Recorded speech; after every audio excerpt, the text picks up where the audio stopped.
What have I seen in my life? Kodak. Go to the hell. I don't know what to say. This the only nigga I know got parted by the president. Kodak.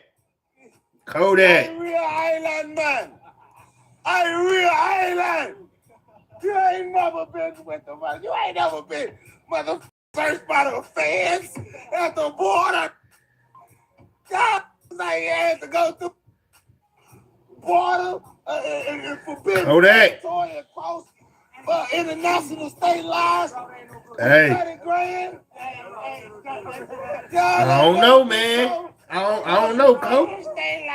Kodak, I don't know, baby. It's looking kind of crazy now, man. I know you got your high-powered lawyer, Bradford Cohen. I want y'all to know I've been sue y'all.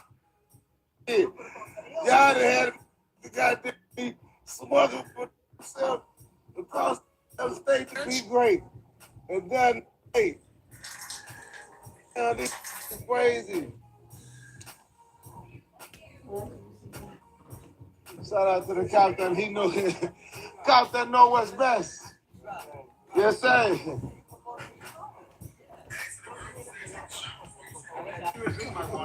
Oh, I drank mine. Who ain't drink the water? Oh, I drank mine. All right, man. We see y'all next time. Then we smoke sauce. We smoke sauce through the state line, the island.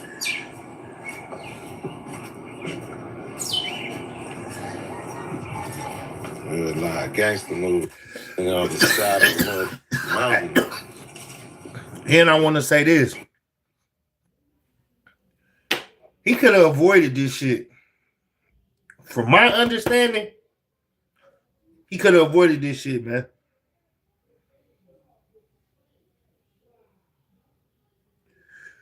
And, hey, like, the shit crazy, though.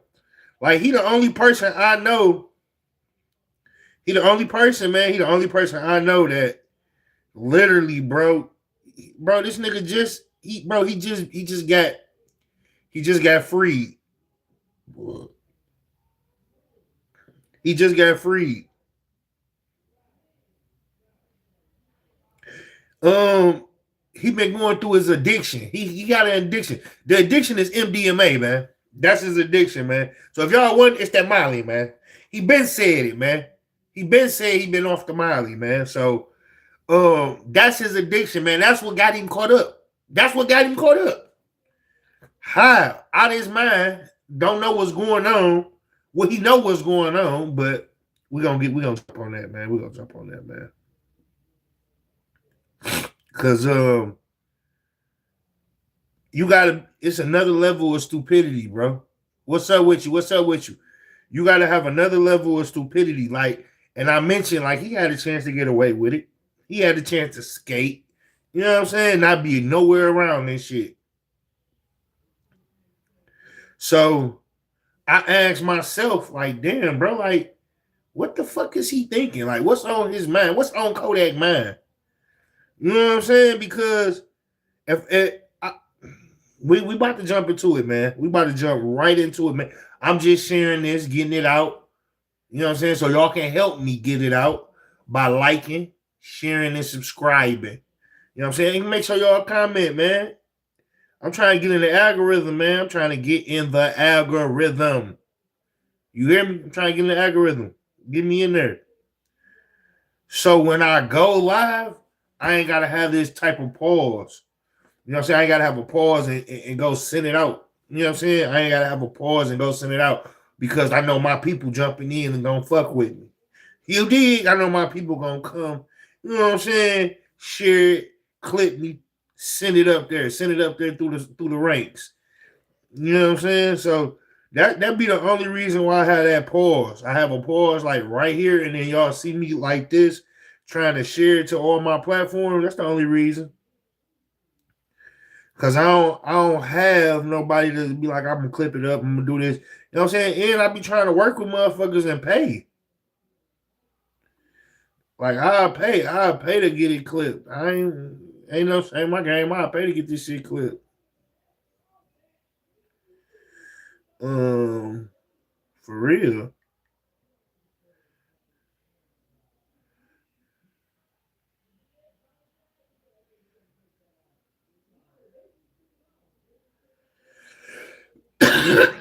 Ain't no thing. I'll pay to get this shit clipped. Real talk.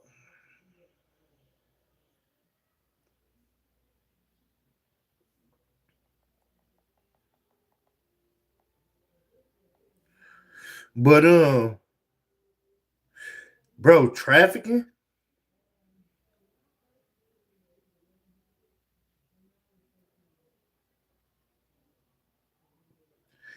They hit that man with trafficking, man. They hit that man with trafficking. They hit him with trafficking. And I'm gonna tell y'all why they hit him with trafficking. And it's not what y'all think. It's not what y'all think. He ain't come through with 100 bows. He ain't come through with a million pills. Make sure y'all like, share, and subscribe, man, for y'all chance to win. For y'all chance to win this pocket. Like, share, and subscribe. Like every video, comment on every video, or share every video. For y'all chance to win, man.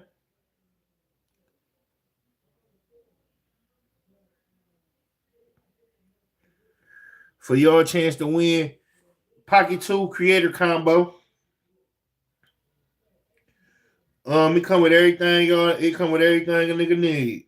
It come with everything a person need to get on and get to doing what I'm on. You did.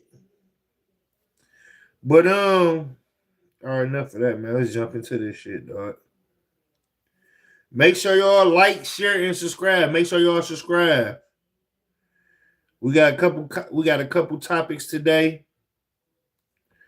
We got a couple pressing topics today. We got some that just went down. I don't know why. I don't know why I ain't been seen. Ain't nobody covered the Kodak Black. It's probably only been one other YouTuber that covered the Kodak Black, and that's my boy. That's my boy, Sadie Nash. So with this Kodak situation, man, it's fairly new. This shit just happened. It happened on the 4th or the 5th or some shit. It happened. So this situation is fairly new. And it just don't look good. It don't look good. And it's like, what now? This shit happened in Orlando, Florida.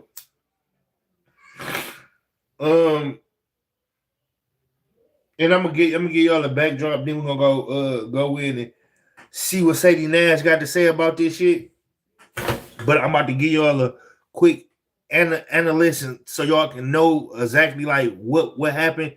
What's up though? What went down? Why is they charging this man with drug trafficking? Like he's a boss, like he's a kingpin. So we in Orlando, Florida. We chilling, kicking it. Orlando, Florida. You know what I'm saying? The cops get a call of a shooting. Average call. You know what I'm saying? You know, they go see what's going on. So it's a child little play center area. Once they get to this area, they see 2 cars parked with their headlights on. Park with their headlights on. There's nothing wrong about that. There's nothing wrong with parking with your headlights on. It ain't nothing wrong with that.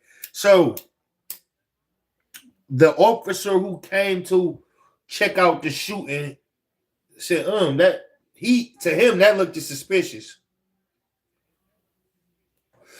He said this looked suspicious because of the area we in. It's a high traffic drug area and it's a bad neighborhood. So that gave him the probable cause to go walk over there fucking with people. So the officer say as he gets to walking over there in the vicinity of these 2 cars that's parked, he said he smelled a strong odor of this. Well, you know, you smoking that Zaza, it's gonna be loud. You step out the car, you gonna smell it. You gonna smell it. You smoking real Zaza, you gonna smell it. You step out the car, you gonna smell it. It's like that. That's how you know you got some good shit. So, and as I can imagine what the officers smelled it and said, "Oh shit, what your boys over there doing? Your boys smoking good, huh? Would you pass to me? What's up, man?" So the officer proceeds over there to investigate the smell of the odor.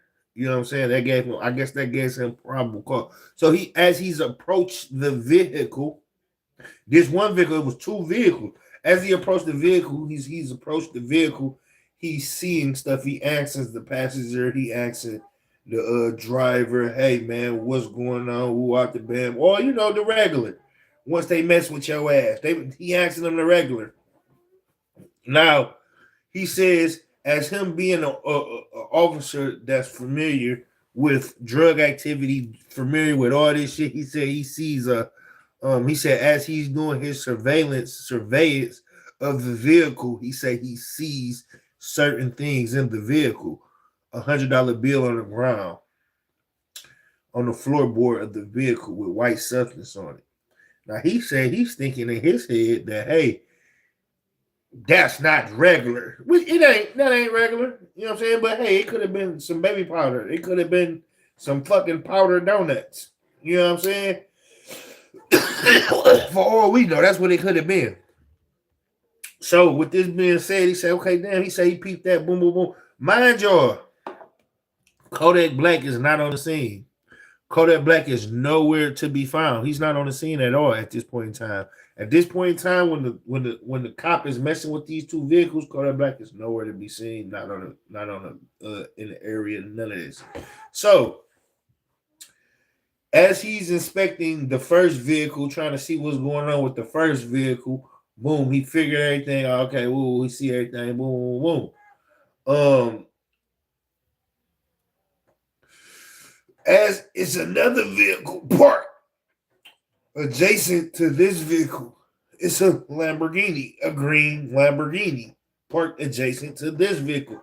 Now the officer said as he finishes his search here, he goes to the next vehicle. He say, I see someone in there sleep. Okay, no. He seen pills in the first car, not the white powdery substance. It was pills in the first car. My bad. He seen the pills in the first car in the bag, walked the bag. Ooh. Now, in the green Lamborghini, mind you, Kodak Black still not on the scene. Kodak Black is still nowhere to be found. As he gets to searching and looking into the green Lamborghini, he said he noticed someone sleep. Ain't nothing wrong with sleeping in my $500,000 car. Ain't nothing wrong with me sleeping in my $500,000 car. So he said he noticed a suspect sleep inside the green Lamborghini. As he's approached the green Lamborghini and flashes his light, he sees certain telltale signs that, hey, it might be drugs in this car. It might be other things in this car. So he said he goes, open this door. He opens the door with the driver's door. Boom. He opened the driver's door. That's already like, what the fuck? You know what I'm saying? I'm sleeping in my car. What's going on? As he goes, open up the driver door, he make contact with the driver that is asleep. The driver wakes up.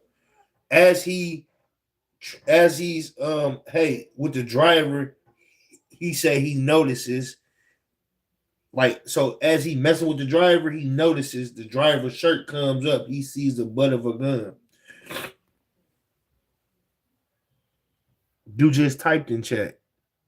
Come on, Surf Carrington. You keep saying stupid stuff, bro. You came on my live last time saying stupid stuff, bro. Come on, bro. You in the chat typing. As he noticed the firearm, he said the driver said, "Hey man, that's legal. Walk the bell." Okay, cool. Pulls him out, wop the bell, finishes his little search on that side. Boom, he makes his way around to the passenger side of the green Lamborghini. Now, what he say, once he hits the passenger side of the green Lamborghini, he sees. That's when he sees the $100 bill on the ground with the white substance on it, and he looks at and see some more white substance in the bag. Now, which leads him to say, okay, so now he's searching the front side of the vehicle of the green Lamborghini. He said once he gets to the back side, the back passenger side of the green Lamborghini, this is where he finds a bag containing more white substance, powdery substance in it, where he could, and he found a handgun back there as well.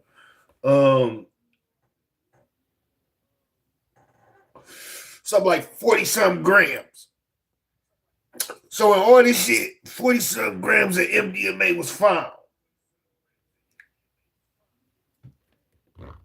You only need a certain amount where they at in Orlando, Florida, for it to be considered drug trafficking, and major drug charges is being filed against him. So, we're gonna breaking it down so y'all can understand the logic of what happened. So, Kodak Black still nowhere on the scene. Nowhere on the scene. Now he said, now the officer say, okay, I searched the bag. I see the gun. I see the powdery substance in the book bag. It's also money in the book bag, about $37,000 in the book bag. Then you got other little shit that's around. You got Kodak paperwork. You got his jail. You got the man jail ID, prison ID in the book bag. You got all other type of contents in a book bag belonging to Kodak Black. Mind you, he's still not guilty of nothing. You know what I'm saying? And he's still not on the scene.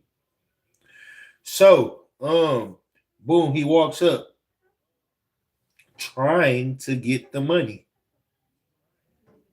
So as Kodak Black walks up and try and say, "Hey man, hey, that's my money in that bag. I don't know nothing else about, you know what I'm saying, but that's my money." It's kind of odd because we found white substance, we found white powdery substance in this bag. We found such and such in this bag. We found this in this bag. You know what I'm saying? So now the cops is like, "How is the money just yours?" Boom, boom, boom. We got a situation. Kodak Black is booked in there. Boom, boom, boom, boom, boom. What's up? What's up? Hit me off with the question. Aslan, hit me off with the question. Boom, Kodak Black is booked in. Boom, boom, boom, with the charges. Boom, boom. Now, even though all that stuff was found in the back seat, all the stuff was found inside the book bag. The white powdery substance was found in the book bag. The book bag also contained Beyonce. Also the book bag contained the white powdery substance. They also found a Glock 40 back there in the back seat as well. Mind y'all, it's still not enough to say, hey, this is in possession of Kodak. But the officer takes it one step further and say, hey, boom, he goes to Kodak Black Instagram and sees pictures of Kodak Black. So now he's on Kodak Black Instagram. He sees pictures. He say, hey, damn, this book bag looks eerily similar to this book bag in the back seat. Also, it's a pair of scissors, a light pink pair of scissors. So they trying to compare the pink pair of scissors with Kodak. That's not to still say that, hey, all this shit is Kodak's. You get what I'm saying? That's still not to say, oh, this is. It's a little bit steeper to charge me with constructive possession and shit like that.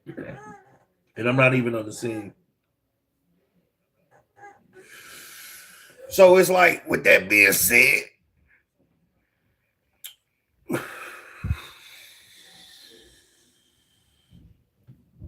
it gets worse. It gets worse. You know, and all this is new evidence. Like, y'all heard, like, the new evidence is the book bag pulling up the motherfucking Instagram. Like, all this is new evidence. You know what I'm saying? But it's like, damn, I didn't even hear when he got arrested the first time. You know? And that's probably because of how Kodak Black is, what he going through. You know what I'm saying? Or people felt like, hey, that shit ain't even worthy enough to cover. You know what I'm saying? He's a dope fiend. But damn, man, Kodak, like, what's going on? Like, what's going on, man? Like, what's really going on with Kodak? You get what I'm saying? Like, what's really going on with Kodak? Because it's fucked up to say, like, that's fucked up, bro. That's fucked up. We about to let me see. I'm about to jump into this motherfucking shit real quick. It's real sad, man. It's real sad and heartbreaking because you know Kodak is one of the ones. Kodak one of the ones. Doesn't really call me. I want to get y'all to the. Kodak is one of them ones, man. Kodak, he one of them ones. He when he finish, he's gonna finish it great. You know what I'm saying? No matter what he going through, how he going through it, bro. Like when he finish, he's gonna finish it great. He's gonna finish still wealthy, still rich. You know, like he's still gonna be that. Even if he can fuck off all his money this month. Next month, if he got masters and he got royalties coming, he's gonna be straight. You know what I'm saying? Like his music, he got the type of music to he got good music that can live on. He got good music that can keep him sustained because everybody got a Kodak song in their playlist. Everybody got a Kodak song that they listen to. Everybody has a favorite Kodak song. You know what I'm saying? And as long as he got the masters or he controlled all that shit, he's gonna make money off of it. You know what I'm saying? So it's not gonna never be a time where Kodak is fucked up. He just gotta wait till the next month to get his money, or when the next money come in, or when he can book a show or shit like that. You know what I'm saying? So Kodak ain't fucked up. You know what I'm saying? Don't get it twisted. He's a multi-millionaire over plenty of times, guaranteed. So Kodak Black is not fucked up. He's just in fucked up situations. You know, this is another fucked up situation he found himself in. Like, I don't know. Me, I probably would have set my black ass down. I would probably set my ass down after Trump pardoned me. After I got a presidential pardon from Trump, I probably had to set my ass down, man. I probably ain't gonna do too much other shit, man. Even though me and Trump locked in like that, probably wouldn't do too much other shit, man. You know what I'm saying? I probably wouldn't. You know what I'm saying? I'm gonna sit my ass down. You know what I'm saying? Go run up some more millions, low key, quietly. Ain't gonna stay the fuck out the way. Kodak can't stay the fuck out the way. You know what I'm saying? Kodak can't stay the fuck out the way, man. He can't. So with this shit being said, it's like sad because it's like the people around you as well, bro. Like, who is the people around you? Like your team. Your team don't see the potential. Your team don't see how good it could be. You know what I'm saying? Like, nigga, Kodak gonna sell out some shit. Whether we like it or not, whether he like it or not. You put Kodak on the flyer, he's gonna go. Because people just gonna probably want to go see just to see Kodak. Just to kick shit with Kodak. So I mean, you know, he can come back from this. Kodak for sure can come back. He's young enough. He's talented enough to come back from this. You know what I'm saying? I feel he can come back from this. As I walked through the valley of the shadow of death, I took a look at myself. You feel me? You feel me? You gotta look at yourself. When you walking through them dark nights, some dark times, but you gotta look at yourself and say, what the fuck is I'm doing? What the fuck is I'm doing? I don't think he hit that part yet. You know what I'm saying? Like he probably this case right here, if he beat this case and get up out this case, he probably can say, damn, man, what is I'm doing? You know, because Shit, bill already 75,000. So his bill set at 75,000. His lawyer, Bradford Cohen, you know, Bradford Cohen ain't cheap. He's very expensive. And if he beat this case and get him off this case, what it seems like he's gonna get him off this case.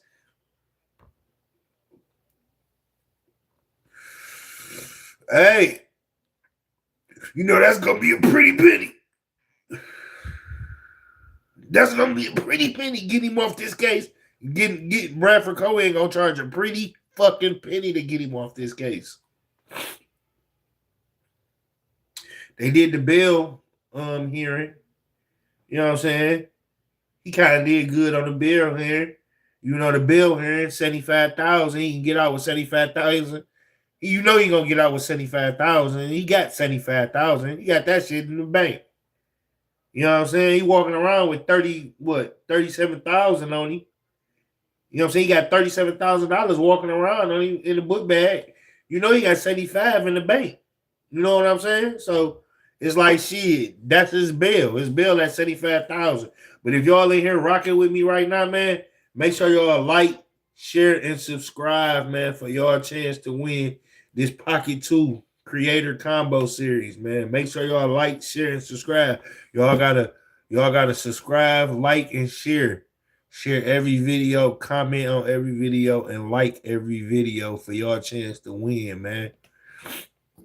Once we get to 2,500 subscribers, I will be raffling that off to the winner.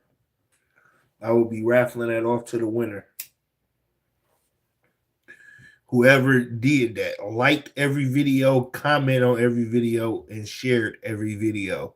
That's who I will be giving that to.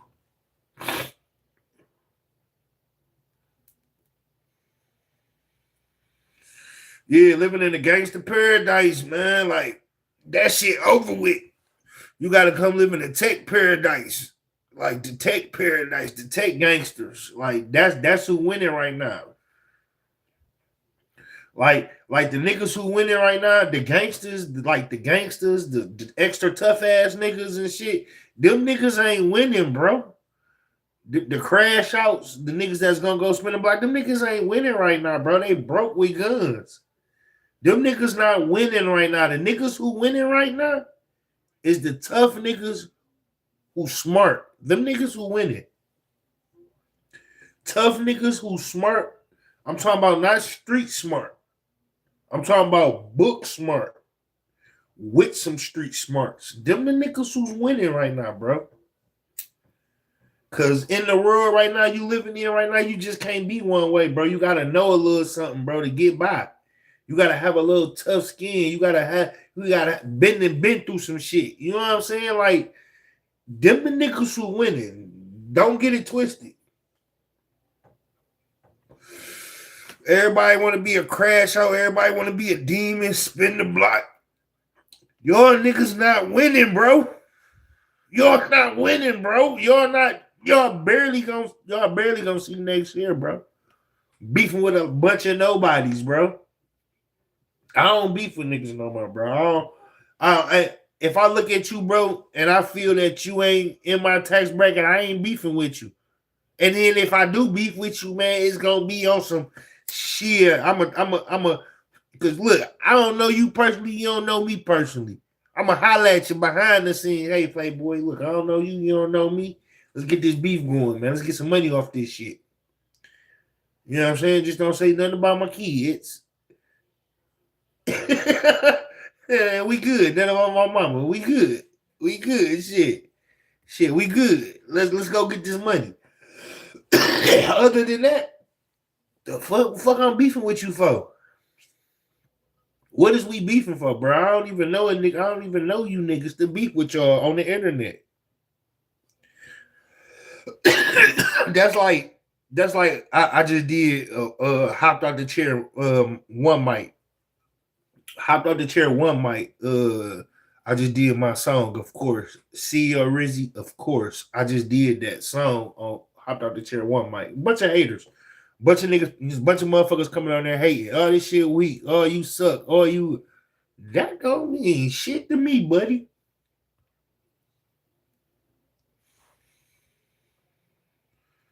don't even know y'all. First of all, let's start there.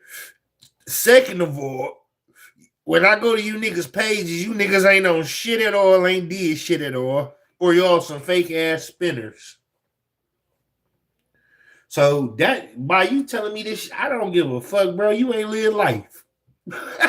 You niggas ain't live life to even begin to know what I'm talking about in this song.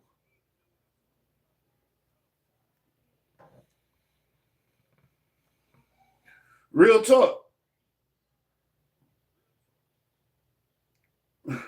Like, you niggas ain't even live life to begin to know what the fuck I'm talking about in this song. You know what I'm saying? I'm like, this shit. Bro, go live life. Go live life. And then go pop this song on after you done lived a little bit. And then you gonna be like, oh shit, he knows something. But yeah, man, bullshit, man. We, like I said, we got a couple topics, man. This Kodak Black topic is the biggest.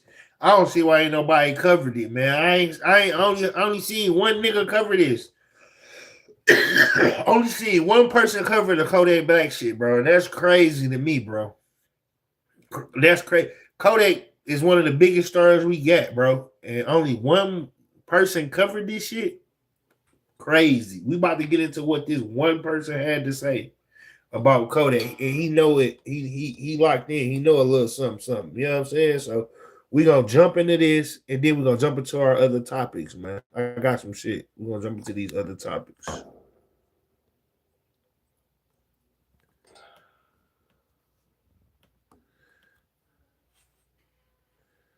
The actual story, because how this shit unfolded is crazy. Basically, it says that on November 24th at 1 a.m, Officer Chavez responded in Orlando regarding multiple callers reporting hearing gunshots and seeing numerous vehicles parked where no shots originated. Then the cop hopped out, full patrol uniform, which, is the vest on and all that, and then the word police on the front and the back of it. Now what ends up happening is the uniformed police officer has the damn Orlando department shoulder patch on it. So he's basically showing y'all, I'm the police. So it basically lets y'all know he was super identifiable as law enforcement. And as he pulled up, several people. Sorry, I've been hanging out with Memphis people, man. It's the music. They got me, man. Basically, he pulled up to see several people gathered around two running vehicles with the headlights on, and he basically approached the vehicles to his right. He see the BMW SUV. Inside the BMW SUV, he saw three people. Then the cop approached the driver's side door and could immediately smell freshly burnt cannabis emanating from the vehicle. What y'all rolling over there is what the cop said. So the damn cop decided, I'm going to investigate this instead of a shooting, which doesn't make any damn sense. But we going to keep on. Cop basically say, hey, shit, you got your medical card? He said that to somebody identified as Avin Joseph. And then Avin Joseph said, nah, I ain't even got one, bro. So then the cop observed what appeared to be an open container protruding from under the passenger seat. The cop knows the Mercy Drive area to be a high crime drug area. So the cop says, what it do? This and working in a specific area. Baby Greens, what it do, Ski? Based on the smell of weed and no medical marijuana card. Whoa. That's Baby that QR Greens. code, man. Y'all know what that is, man. They said no more 5. Nah. Double that. Put 10 to win. Thursday, swerve day. You feel me? Free cash, Saturday Nash, man. They said games and figure out how you can win and spin on this Thursday. And the sounds of gunfire being reported at this. What you want, Baby Greens? Probable cause to search the vehicle. But once again, if there were multiple what you want gunshots, today, nigga? Where did you see any bullet holes, anything like, did you take your goddamn flashlight out? Did you scan any freaking anything? Like nothing? You didn't search the ground for shells. You didn't search the gates. You didn't search the houses for bullet holes. You just smell burnt weed? Yeah. And that was enough for you to do that? Okay. So he found probable cause to search the vehicle. Additionally, it should be noted that Joseph has a suspended Florida driver's license.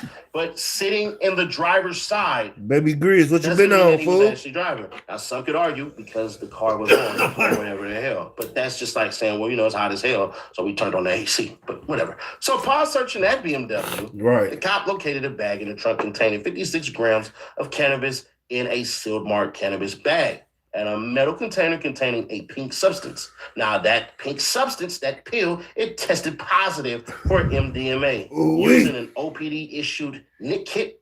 And additionally, in the bag, the cop located a passport that belonged to somebody named Trayvon Hardy. It's $60.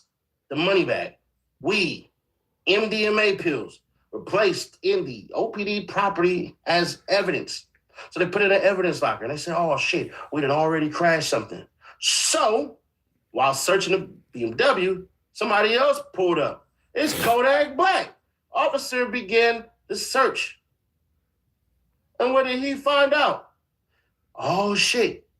Hey man, listen, we gotta find another vehicle. We did? Yeah, a green Lamborghini. It was occupied by a sole rear passenger, identified as James Demetrius Twitty. Now, Twitty, he was sleeping in the passenger side. Next to Twitty was a white leather bag. The cop walked over to the passenger side of the vehicle to open the front passenger door. But here's the kick. He had no reason to basically do that. If you see somebody sleeping in a $250,000 vehicle, why the hell would you open the passenger door? But the cop said, you know what? I'm going to go ahead and open that door. So he then goes on to say, as he walked around the side of the vehicle to open the passenger door without entering the vehicle, viewing from outside. How convenient. He could see white powdery substance on a $100 bill on the front floorboard. Should be noted that next to that $100 bill with the narcotics on it was a pink pair of scissors. Those scissors actually was seen. You got it, with Kodak Black. I'm a super enhancer right here. So they're saying these are the same pair of Let's scissors. see, man. These scissors right But here. his ring's right there. Damn. Go ahead.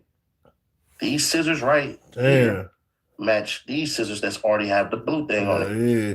I just hurried up and destroyed the English language with that. Yeah. So what it says is, it should be noted that the picture that has the two rings on the floorboard match the rings worn by Kodak Black. So Kodak basically has his rings and his scissors on there. The cop didn't say, you know what I know because I'm trained and experienced in this shit. So the cop says those substances are narcotics because who else is putting white powdery substance on a dollar bill? Unless you're a fat guy like Steady Nash and, it's powdered donuts on there. Sounds good. So he basically says that he took taking a drug identification course. That's where his education come from, just because he could be able to see it. But it's funny because it could have been baby powder or anything like that. But nope.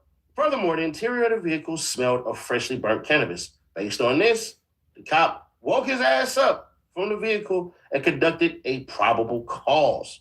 So the cop basically did not do a thorough enough investigation and figured and said, you know what? I see some dudes kicking it out here. I'm finna go walk around and basically start searching shit and everything. And that's what it's boiling down to, because this story seems like the cops were searching for a reason to arrest, because you had to write why you were there most of the times. Now, sometimes it said neighborhood watch, we're used to these faces and all this shit and everything, and they're known to blah, blah, blah, whatever the hell. But this story, it goes way worse and deeper real quick.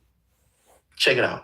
Search of Twitty in the vehicle. As Twitty was exiting the vehicle, he reached down towards his waist. Shirt came up slightly, which allowed the cop to see a holstered firearm in his right side.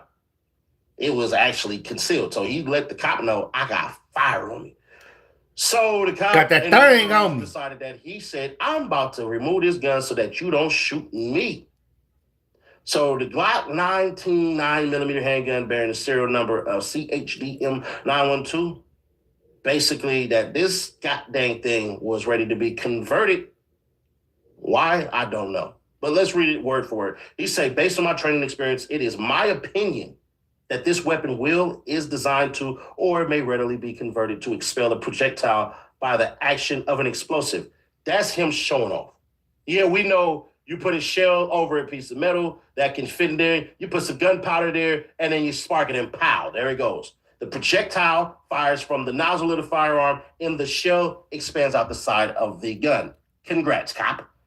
So Twitty basically say, hey, that gun is mine, and I got my license for that, which he did. So all that shit wasn't even really needed right there. So he's a legal carrying United States citizen. Twitty stated that nothing in the vehicle was his. He stated he had won the money in a casino but could not show receipts besides one dated November 14th, 2025. Because for some odd reason, once you get money from a casino, your ass is just supposed to spend it. So to hell with a damn savings account. So the cop conducted a search of the Lamborghini SUV first. The cop removed a white leather bag that was next to Twitty. Inside the bag, he located 28.32 grams of cannabis packed with 8 separate containers. One container marked THC level at 36.46 and another at 36.99. The cop tested the sample of the damn weed with a kit, which measures if the substance or hemp tested positive for cannabis, obviously. And based on the bag being directly next to Twitty, he being the only person in the vehicle, Twitty being armed with a firearm, the damn cop said, you know what? This is enough right here.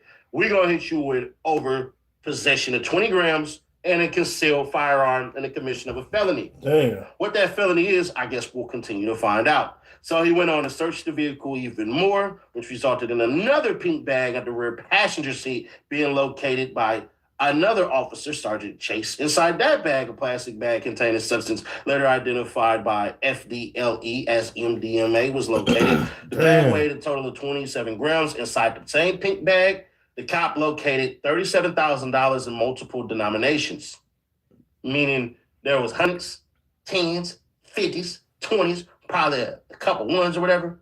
Wouldn't be no ones, I'm being funny. But anyways, the cop located that money, and then inside that bag was numerous documents to the name Bill Capri, a.k.a. Kodak Black. This fool even had his prison ID up in the damn card, foreshadowing where the hell he was headed to right after this. So they found that with his name and all that shit, and then the documents found inside the bag a bottle of Hydra. I don't know how to say that shit, but basically promethazine. He had the lean in there.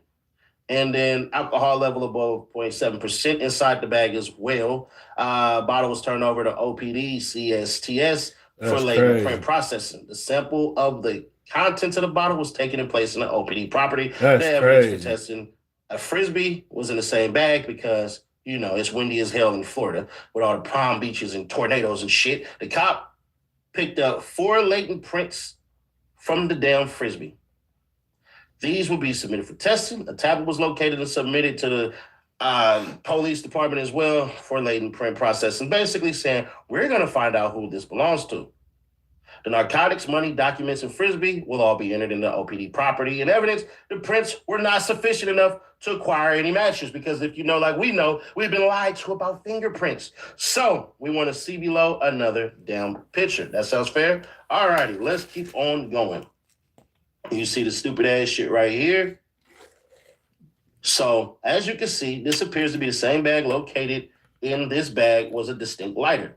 The cop viewed Kodak Black's Instagram as he self-snitched on himself without even knowing it and saw him using what appeared to be the same lighter. The photo below of the lighter, and you can see the lighter using the cop seen in was Instagram as Haitian Boy Kodak's. He was on their ass. 2025. Everyone on the scene was asked if the bag He was belonged on to them. their ass. Hey, this yours. The cop asked everybody. And they said, hell nah. Even Kodak Black said, man, that ain't my shit. I've never seen that bag in my life. So when Kodak was informed about the money in the bag, he basically attempted multiple times to have the money turned over to him, claiming it belonged to his business. Kodak, however, would not claim the bag or any of its contents. So the money's mine, which you should have just chalked that shit up. But you know, nobody wants to just give up $37,000. Under the rear passenger board, a loaded Glock 23 40 caliber handgun was located by Officer Chase. And based off of the cops' training and experience, it's the cops' opinion that this weapon was designed to basically shoot. Everyone on the scene was asked if that gun belonged to them. And once again, everybody said, hell nah. And based on where the gun was at and the proximity of narcotics and no one claiming ownership of it, the gun was taken. Then the gun was swabbed for fingerprints. No fingerprints were found on the gun, but multiple DNA samples were taken. So, based off what the cops say, additionally, a BWC was activated for this dang incident. So on the scene where the people Giscard, I don't know, Giscard, I don't know, Arquita, Dion, Masnick, some other people, I don't know who the hell these people are. They did more and more searching, more and more digging, and they decided to say on April 17, 2026, the cop received a FDLE report for the substance found on the pink bag, and the substances were identified as MDMA with an official weight of 23.34, and I guess an additional 0.25. The trafficking weight for MDMA is 14 grams. And based on that shit alone, because of the weight, your ass is being hit with trafficking MDMA, even if it's for personal use, because you can only be Jim Irsay of the Indianapolis Colts, God rest his soul, and had that much shit upon you.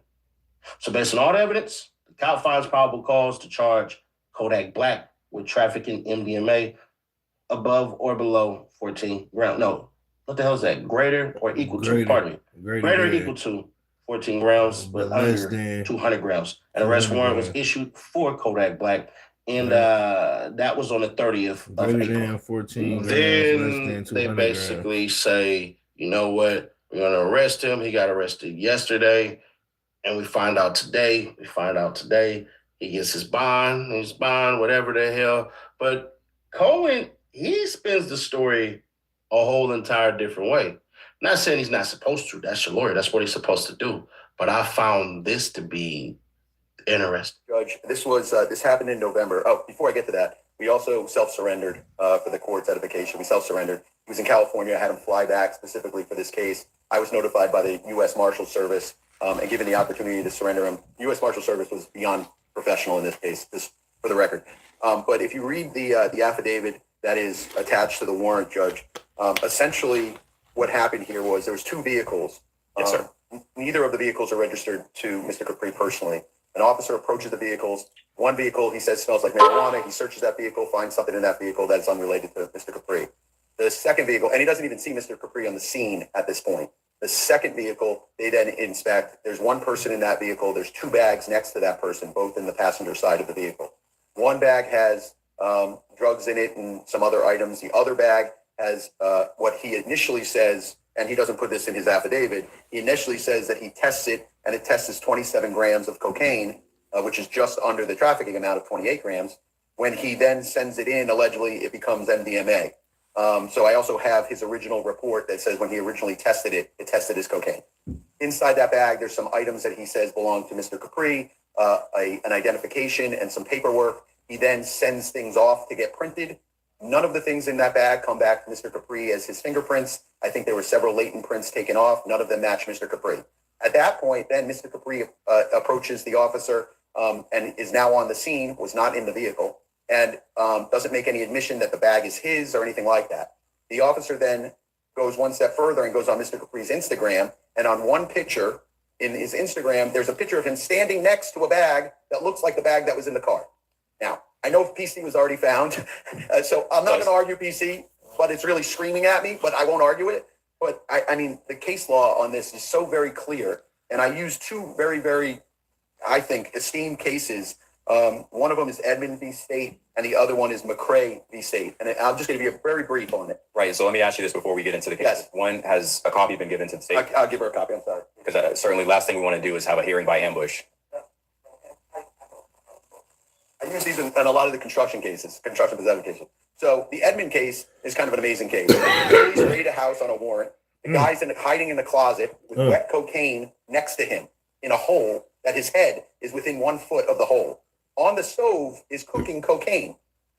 Next to the stove is his ID and some paperwork. In a bedroom in the house is more paperwork that belongs to him. The court found that's still not enough for constructive possession. It's kind of an amazing case, and I'll give you the exact site for it, but it's Edmond v. State, and the state has a copy of it. The other one is McCrae. In McCrae, they're pulling a guy over.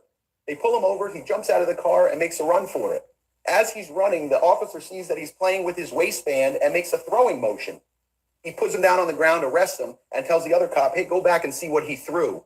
They find a baggie of cocaine, no fingerprints on it. They print it, no fingerprints on it. And the court says, that's not enough for constructive possession. Those cases are so much closer to constructive possession than this case. And I would just ask the court, in considering a bond, to look at the case, to look at the affidavit that's with the case. And I understand that the typical bond on this is $50,000. I'm asking for a $10,000 bond.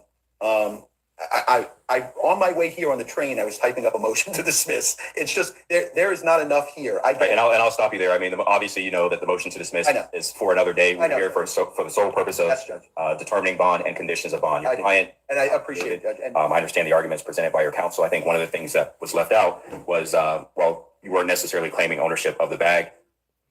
We're requesting that the funds within the bag be turned over to you. So there at least is some tie, seems like, to the court, to that bag. Nonetheless, I think in terms of bond, I am going to slightly increase the bond. I think based upon your, not the fact that you're a rapper, I think that has no binding, but the other factors that the court considered is your prior criminal history, including 12 prior felony convictions, 2 misdemeanor convictions, 1 failure to appear. That was quite some time ago, so I'm not giving a ton of weight to the failure to appear, but I think an appropriate bond in this case would be $75,000. So that's going to be what the court sets the bond at. As conditions of your bond, I am going to order that you not return to the scene of the offense, which is 910 Fairvilla Road, Orlando, Florida, which is the Children's Safety Village. Additionally, I am going to order that you not have any contact with any of the co-defendants in your case, so specifically Mr. Avon Joseph and Mr. James Twitty. Additionally, you are not to possess or consume any drugs or controlled substances without a valid prescription. Additionally, this should go without saying because you are already a felon, but you're not to possess any weapons or firearms. Additionally, I am going to order that you not have contact with any of the other witnesses in the case, so specifically Isgard Kentave, Arquita McDougald, Dion Rogers, and Mazrick San Melis. Aside from that, I believe those are all the conditions that I think would be appropriate in this particular case. Obviously, if you all are seeking to have the bond modified or reduced, you can file the appropriate motion with the assigned judge. I'm sure they'll get you in the docket to address that for you. I'm also not going to order that you surrender your passport. I don't deem you to be a flight risk. Again, you only have 1 prior failure to appear dating over 10 years ago. So, Mr. Cohen? Yes, Judge, this is one thing. One of those individuals is his brother. So I don't know how you don't have contact with your brother. Which one? Nasnik. And then the other ones, I think there's some cousins involved in there. One of them is his manager. One of them is his road guy. So which one's the co-defendant? It's not a co-defendant. You said no contact with the witnesses. Right, but before that, I said Avon Joseph and James Twitty. Yeah, I don't mind about that. That's fine. Okay. But there's the other individuals that had nothing to do with this case that were just on the scene. One of them is his brother, Matt Nasnik. Okay. And then I believe one of them is his. I think 2 are security and 1. Yeah, 2 are his security. All right, which 2? Which 2 are they? Cantave and Dion. All right, so I will permit you to have contact with your team, so your security, and so that's Cantave, Rogers, and San Melis. You can have contact with them, so I'll strike it additional. Perfect. Thank you, Judge. So best of luck to you, sir. You as well. Ooh-wee. Weekends should not feel Ooh-wee. guys. That shit look kind of wild right there, man. What we would call red pill that preaches accountability. Will we do that for Kodak Black at all? I can't feel bad for Kodak Black. I know y'all want to be on that. Oh man, he's there, blah, blah, blah, and all of this shit. And I get it. All right, Kodak Black, talented in music. He's a good rapper. He's a face of his generation for sure. He got some beefs that some of y'all would agree, some of y'all would disagree. You know, the YB better, Kodak better, and all that shit and everything. YB is clearly better, but that's neither here nor there. We had to ask ourselves, when you keep doing it to yourself, why don't we point the finger at you? Y'all remember the last time when he had the prescription pills or whatever and the cops pulled him over and all this shit? His mom was crying. She was like, oh, take that charge for my baby. Don't take my baby away from me, no. Right? And everybody was like, damn, bro, you letting your mama down. Then your baby mama, she got hit up for drug trafficking not too long ago. So now, I'm not sorry for what I'm about to say. You facing 30 effing years because you want to kick it and get high. Okay. You do know you could have did this shit in your house, right? Okay. Like, you do know you're a multi-millionaire. You could have went home in your backyard and did this shit. This is junkie behavior, bro. So you got to kick it out anywhere. Strapped up, drugged up, a lot of money, just to chill because you got a green Lambo. Shout out to the car nice as hell. I ain't gonna lie, you know, shit. Nasty one of those. I'm just too broke. I might get something real quick and steal some body parts and buy a Lamborghini. But this ain't about setting Nash's broke ass reality dreams. I can't feel bad for Come on, steal some body parts and go buy a little broke one. And the fact that I can't feel bad for him means what the hell are y'all doing? Are y'all feeling bad for this person? Honestly. This nigga been having brushes with the law for like the last 10 years. He didn't do state time. He didn't do fed time. Man. He didn't got pardoned. He didn't did all of this shit, bro. So it gets to a point, it gets to a level where you got to go, man, I think you might be a fucked up person and you messed yourself up. It's all right to admit these things these days. Not sorry. So when I think of the level of Kodak Black, y'all keep on saying, oh, Nash, man, he needs some therapy. He needs to go down to rehab. No, he don't. He need a real reality check. Cohen gonna do what he supposed to do. Get all that shit. And if he beat it, all right. But at the same time, the lesson ain't gonna be learned. It just ain't. We're at a day and age where responsibility only gets thrown on women. And now when men try to respond with all this shit, we all of a sudden supposed to understand. I won't understand. I reject any notion of anything. Bruh is a junkie. And you know how junkies change? They change when they realize the person in the mirror ain't the person that they recognize anymore. And their actions are taking them away from their kids, their family, the times that they're supposed to be enjoying with their youth, the money, the success. He can't even enjoy none of this shit because he screwed himself over. Bro had a Kodak Black Day or some shit like that in one of them cities in his hometown. Just to do this shit. What a slap in the face to everybody who believed in you. And some of y'all gonna be, man, you with his shit, his lawyer shit. Man, come on, bro. Come on, man. Hey. I'm kind of with him, though. I'm kind of with him on that, man. I'm kind of like right there. I'm like kind of with him on that. Like, what the fuck, bro? You a multi-millionaire, bro. You could have rented a house and invited everybody over there and got jiggy, man. Put security all around. You know what I'm saying? If you living like that, if you want to live like that, you know what I'm saying? So I'm kind of with him on that. And it's like, it's kind of hard to feel sorry for a nigga who keep getting all these fucking chances and beating them. You know what I'm saying? And coming back. So it's like, it's kind of hard to feel sorry, bro. No cap, no shade, no shade. What we got next, man? What's the next topic, man? What y'all want to talk about next? Because this Kodak shit crazy, man. And I'm gonna keep y'all updated on all the Kodak. I'm gonna keep y'all updated. But yeah, what's next? What's next? Did y'all hear about that Stephon Diggs? Like, it's hard for a black man already, man. It's hard for a black man out here. Like, the laws, everything, how shit is just set up. It's hard. It's hard for a black man. You know what I'm saying? Well, this is a good one. That TikTok star. The TikTok star, the black dude who be making the memes and shit. He got married to his wife.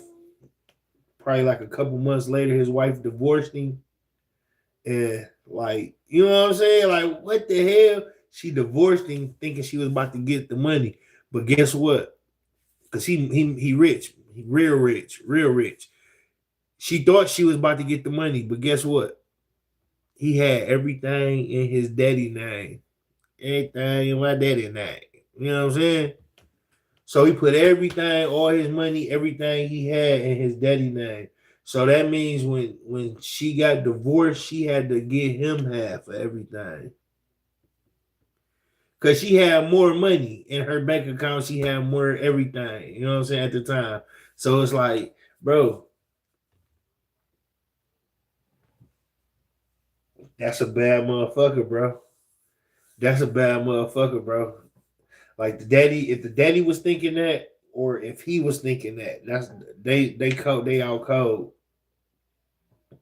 They out cold. He like, I'll have my daddy be the bank. I go out here, do what I do, play how I play. My daddy will be the bank. You can sue me, do whatever you want to do to me. You ain't gonna get shit because I ain't got shit. Or my petty going and pops, he the bank. You know what I'm saying? And I'm quite sure they got a trust or something as to when if anything happened to him, it's in the trust, he can control it or he run it. You know what I'm saying? Like it's probably set up slick like that. You know what I'm saying? So he's never out of control. You know what I'm saying? He's never out of it. You get what I'm saying?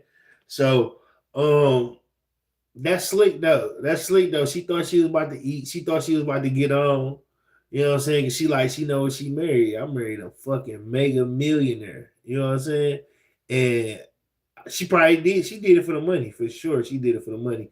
But got played in the long run for doing it for the money, man. Her dumb ass. You know what I'm saying? Like, yeah. And he probably laughing, about to do some skits about her ass soon. You know what I'm saying? And then the Stephon Diggs case, man. I'm looking at the Stephon Diggs case like, damn, how they gonna play this with her? How they gonna play this with her? Because that you clearly see her. Let's see. Let's see, man. Let's see. We're gonna Shady Nash. Stephon Diggs. We're gonna go to this Stephon Diggs shit, man. Cause that shit. Hey, that shit crazy to me, bro. Like, you know this type of shit going on. Like you hear like just like with the motherfucking TikTok superstar. Like you know this type of shit going on, but when you see it 4K, when you see it in your face, it's like you can't deny it, bro. This type of shit going on. You gotta be careful out here. You know what I'm saying? Because money will have a woman do some crazy shit, bro. You gotta be careful out here. You gotta be careful. It's the BBL show. 2 hours later. Madam Forelady, has your jury agreed upon a verdict? Yes. On count 1, strangulation or suffocation, what is your verdict? Guilty or not guilty? Not guilty.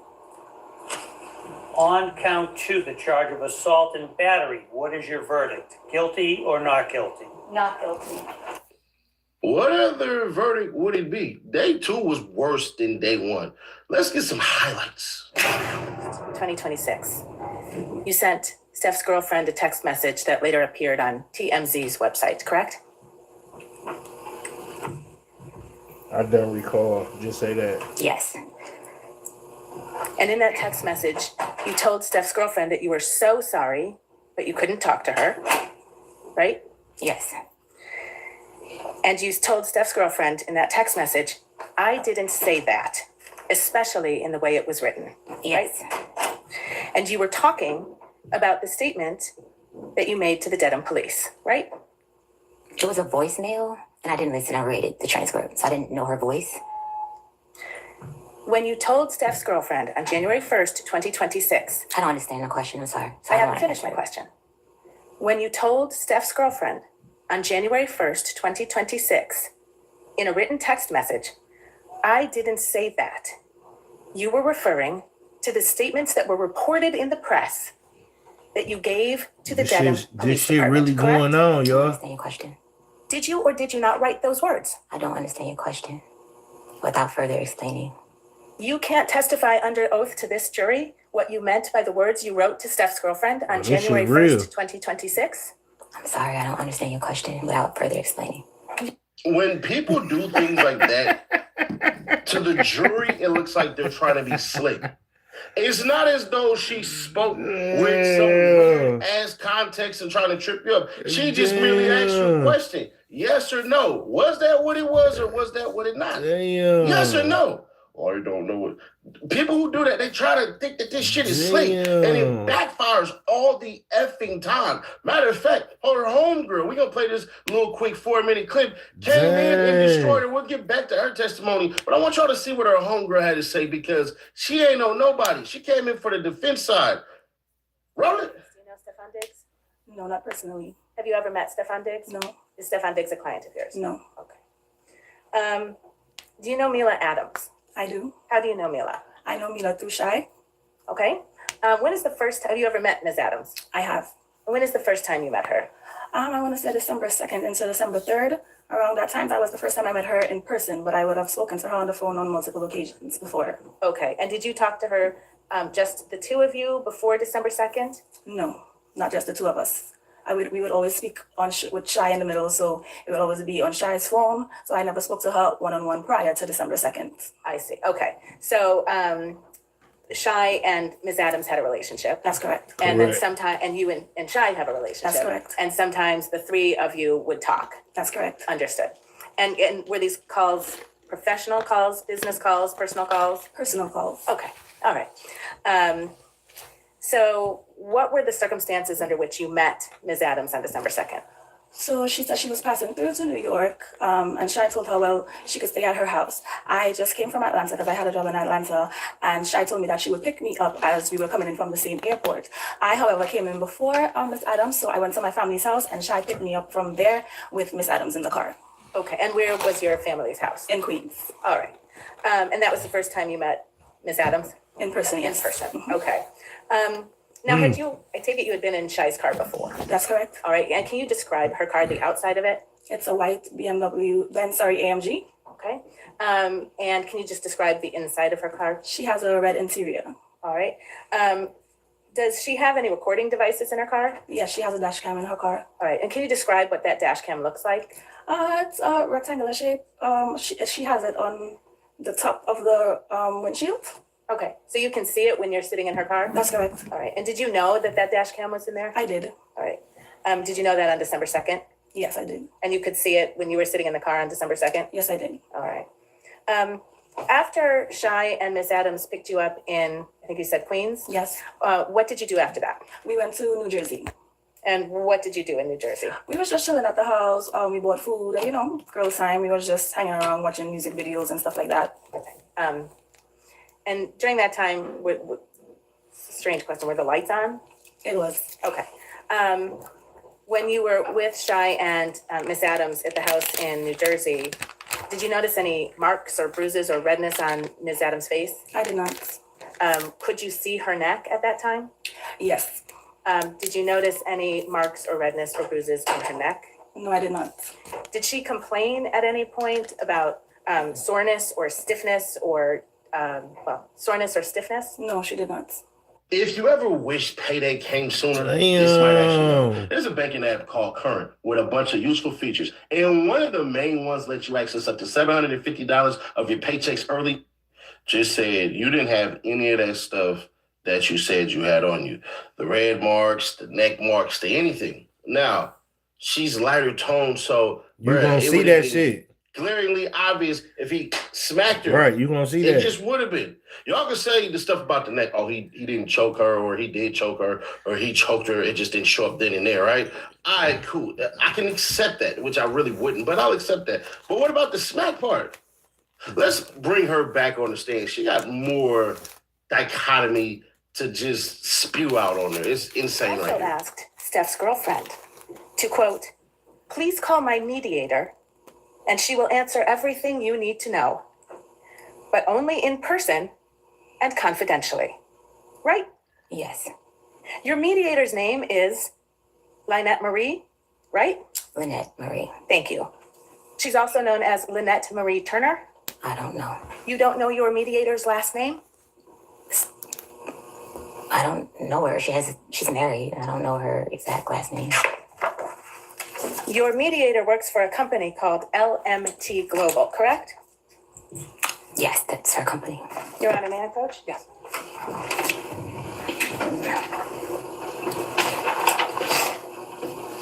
See, that's a female that been getting off.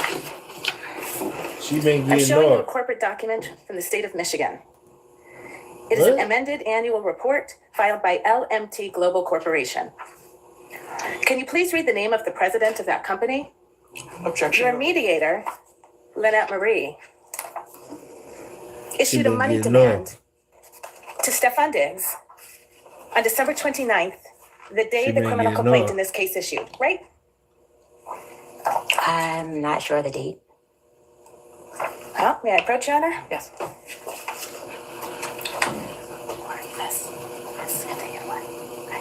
If she recognizes it, yeah. Do you recognize this email from L. Marie on December 29, 2025 to Stefan Diggs and a number of other people? No, I don't recognize it. You've never seen this money demand before? I seen the money demand after I was. That's it. I don't recognize the email. Under oath is that your mediator made a money demand on December 29th for money for you from Mr. Diggs. What's the Money for mediator? past The wages. same day the criminal complaint in this case issued, and you didn't see it? I can't answer that question. I'm sorry? I can't answer that question without explaining further. You can't answer that question under oath. Without explaining. Your mediator demanded $19,000 on that date, didn't she? Without explaining. For wages owed, yes.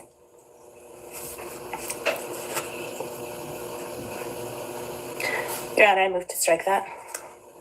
Overrule. Answer stands. Sorry? Answer stands. Thank you, Your Honor. You've made another money demand in this case, haven't you?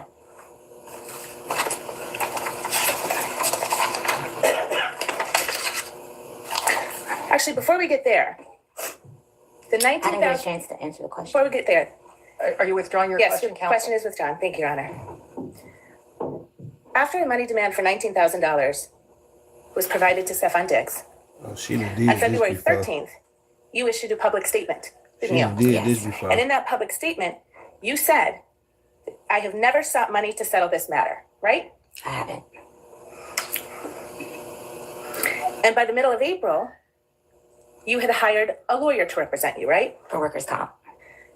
That's a yes or no question, ma'am. Yes, for workers' comp. Your Honor, may the witness be instructed to please answer the questions posed. Witness answered your question. Watch hit She did this shows before. on YouTube. We need to get everybody home. But She did this before. let me help you out. I am She did speaking this now before. to address false information that has been shared publicly. I'm a She did this professional before. chef with over 10 years experience working with public figures and in the sports industry. My reputation and integrity matter deeply to me. Claims that I engaged in settlement discussions are not true. I have never sought money nor engaged in settlement discussions to settle this matter. Statements suggesting otherwise are harmful and untrue. As a survivor of domestic violence, I take these matters extremely serious and would never make false claim for personal gain or to damage someone's reputation. I did not seek public attention and reported this matter through the proper legal channels. This is an active criminal matter, and I will continue to respect the legal process. I will not engage in rumors, personal attacks, or respond to misinformation on social media, though technically you just did, but okay. And I ask others to refrain from spreading false narratives. My focus is on healing my work and moving forward with integrity. I trust the legal process to address the facts, and I hope anyone following this matter will do the same. Mila Adams. Now, she says she wants to focus on being a personal chef. Okay. I'm going to say this based off of what testimony she gave to say that they had a previous relationship and what his assistant / head of staff said, because I think Stefan Diggs was paying for in-house coaching. Don't believe me? What would you draw from this right here? If Miss Adams cooked dinner that night? It was like a hot dog. It was like and there was like mustard on it, but it was like left on the counter and it was like dried up. And then in the room, it was like dried up. So there was like two that were made. Let me back you up on that. Do you know if she did cook dinner that night? She did, Where did she do that? in the kitchen. And what time did you see that? I just remember the food being like prepared Okay. already. And you mentioned it was a hot dog or something like that? Yeah, it was like a hot dog, or like, like Auntie Anne's when they have like the pretzel dogs. It kind of looked like that, but it just looked dried up.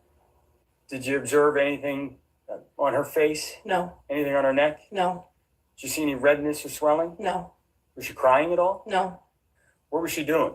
She was walking around looking for a piece of a paper and a pen to write a card, write a note to him for his birthday gift. By like 3:30, 4 o'clock, maybe closer to 4:30, it was like dark. Okay. So sometime after that, you think you saw Miss Adams again? Yes, because I was sitting in the kitchen and she had asked me if I purchased her flight. The flight, was that a flight to Atlanta? Correct.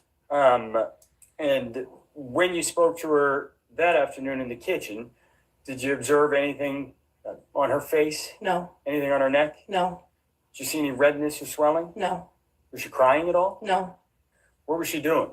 She was walking around looking for a piece of a paper and a pen to write a card, I guess, write a note to him for his birthday gift.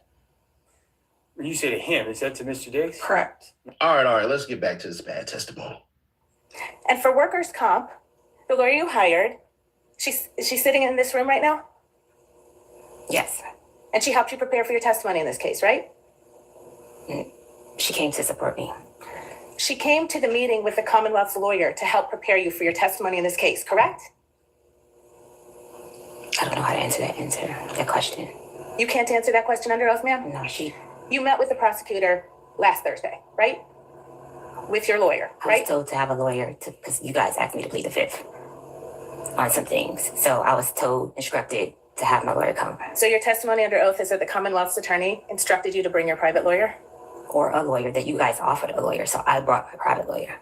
I'm sorry, when you say you guys, do you mean me, defense counsel for Mr. Diggs? Yes. Is your testimony under oath that I had some role in your preparation session with the district attorney's office to prepare you for your testimony in this case? I was told that the defense said I needed to have a lawyer, or they were going to provide a lawyer, something in that context, about pleading the fifth about messages. So I brought my lawyer, which was when I walked to the side of the judge yesterday. Stephon Diggs' lawyer failed right there because she doesn't ask, who did that? Who in this room did that? You're saying we did that? We try to give you a lawyer to tell you to plead the fifth? To me, that sounds like settlement talks. So right there, bro, that's where shit get real fishy, Mickey, and tricky because, bro, what the hell are you talking about? So you're saying that we had something to do with your testimony that you were going to have with the state against my client? So we're going to sharpen you up, or we're going to tell you to take stuff out as you try to send him to prison? Mm-hmm. Did that not come to our mind? And this is why the hood lawyer shit works the most, because we ask common questions because you could have buried it right there and you didn't. Right. Your personal lawyer is here today, correct? On workers' comp. Right. She's with the law firm of Boston Law. That's a law firm here in Dorchester, Massachusetts. Ma'am, I think that was I apologize, but you do need to keep your voice up. I don't know if you're going to. Okay. Yes. Thank you. Tell the jury how much I think you described her as a workers' comp lawyer. I got her because I was injured on the job and I needed to file a workers' comp case. Stephon Diggs did not have proper workers' and comp insurance. The final portion of that answer will be stricken and you will disregard it. Ms. Adams, if you could just listen to the question, answer the question, and if you need it rephrased, counsel will certainly rephrase it for you. Okay. Thank you, Honor. 3 weeks ago, your lawyer demanded $5.5 million from Mr. Diggs, didn't he? Mr. Diggs offered me $100,000 to recant my statement. That is the only. Maybe be heard by Barclays. That's right. The last part of the witness's answer. The last part of the witness's response will be stricken as non-responsive. You will disregard it and you will not consider it during your deliberations. That's really not an admission of guilt anyways. Even if the judge were to let that fly, bro, I'm going to pay you $100,000 to disappear. See, the bad publicity, that kind of shit. But I think Stephon Diggs is going to set a precedent for people just to challenge this shit, bro, because nobody's going to say that you strangled this bride, that you beat her up, that anything like that, based off of her testimony. There's no way in this world that you will be chastised over this. You need this court date to help you with NFL owners, not just public and social circles. You needed this for your damn future in the NFL, because you got to give this to Roger Goodell, right? Yes, it was about money. Money he owed me for not finishing out the contract, and money he owed me that he said that he would invest in my business. So I took a lower pay because Stephon agreed that I would have a chance to work on my business by working with him. There's no question in front of you right now. And again, is answer the questions put to you. It is not an opportunity for you to present with your story. You told other. When she came downstairs, was there anybody else downstairs? No, just me and her. And what did she tell you when she came downstairs? She asked me if he was annoyed. She asked you if He said, yeah, if he was annoyed. and that's Mr. Diggs? Yeah. Did she tell you she was going to do anything? Yeah, she was trying to antagonize him while she was on the couch, like trying to get beneath his skin, and she was Sustained. okay. So let me ask you this way. Did she indicate when she came downstairs that she was going to do anything? Did she tell you she was going to take any action? Yeah, she said she was gonna sue him For what? for the money that he owes her, and like she gonna take it to the blog. She gonna Take it to the block? blogs. Got it. Yeah.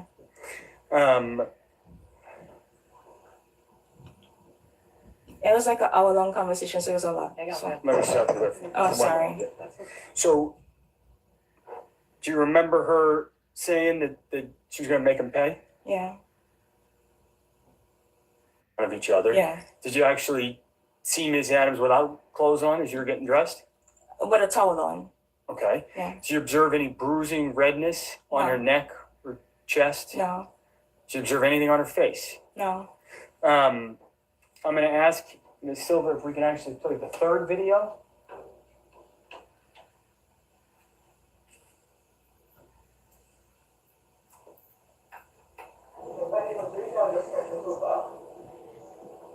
And so I'm going to pause it right there and just ask you, so this image,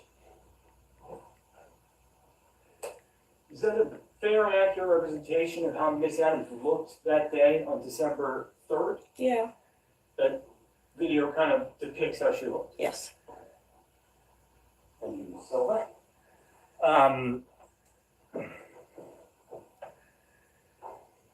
Anytime the day of December 3rd, did you notice bruising developing, redness, any kind of physical marks on Miss Adams? No. On December 4th, 5th, 6th, did you notice any of that? No. Did Ms. Adams ever tell you that she had been assaulted or strangled? No. Did she ever mention any kind of an attack? No.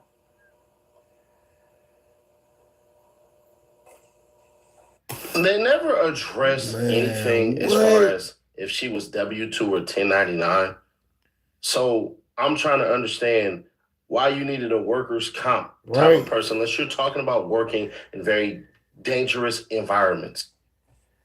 Facts. I don't think you need it. Statement, there was no assault, no strangulation, no incident at all on that day or any other day. You didn't see any injuries. You didn't see any photographs. You learned there were no medical records, no statements, no nothing between December 2nd and December 16th. You have not been provided with a single shred of credible evidence to determine that any assault actually occurred in the house on that day. The Commonwealth's case is nothing more than the words of Miss Adams. In my opening statement, I told you one tool to use as you go through this process. That shit crazy. She ain't got no leg to stand on. That the simplest answer that accounts for all the facts, that answer is the truth. And so what I want to do is take you through some of the undisputed facts in this case. December 2nd, Miss Adams spent the afternoon talking on the phone. She ain't got no leg to She got a stand ticket on. to Atlanta. She cooked Stephon Diggs dinner. We learned this morning that it was a hot dog. She went into Mr. Diggs' bedroom to provide him birthday presents and to deliver those birthday presents. Timeline-wise, all of this, every single fact that I just mentioned, We learned it all of was those would have hot occurred dogs. after what Miss Adams says was a violent assault that occurred sometime that afternoon. We learned it was a hot dog. We really relied on Granger for a lot of our new material needs. Everything was always really fast. We use a lot of hand tools and all. That night, Miss Adams left the house at 7:15 and she flew to New York City.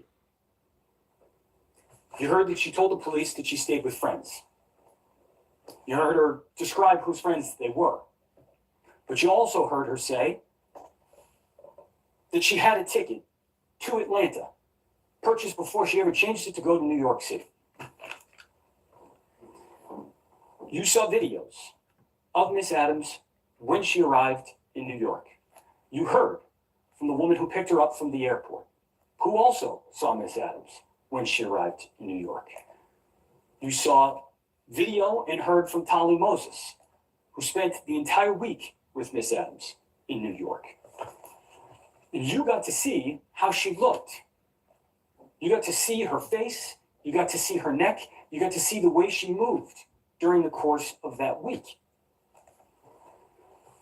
One thing I'll say about that, Miss Adams, she might define bruising, however, is expedient or convenient for her, but we all know what bruising looks like. You saw the videos and you heard from the witnesses.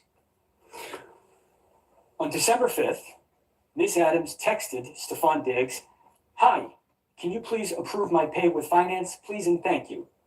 That would have been 2.5 days after he violently strangled her in her bedroom.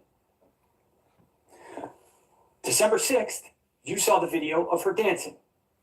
That's 3.5 days after this assault allegedly occurred.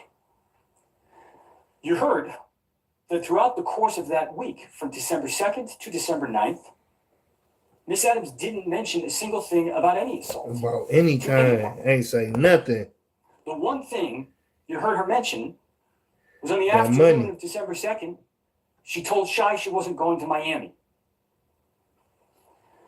You heard that on December 9th, she went back to the house. And I told you the details were going to be important about her going back to the house in my opening statement. She got back to the house at 11:30 p.m. alone and walked into the house. And what did she do?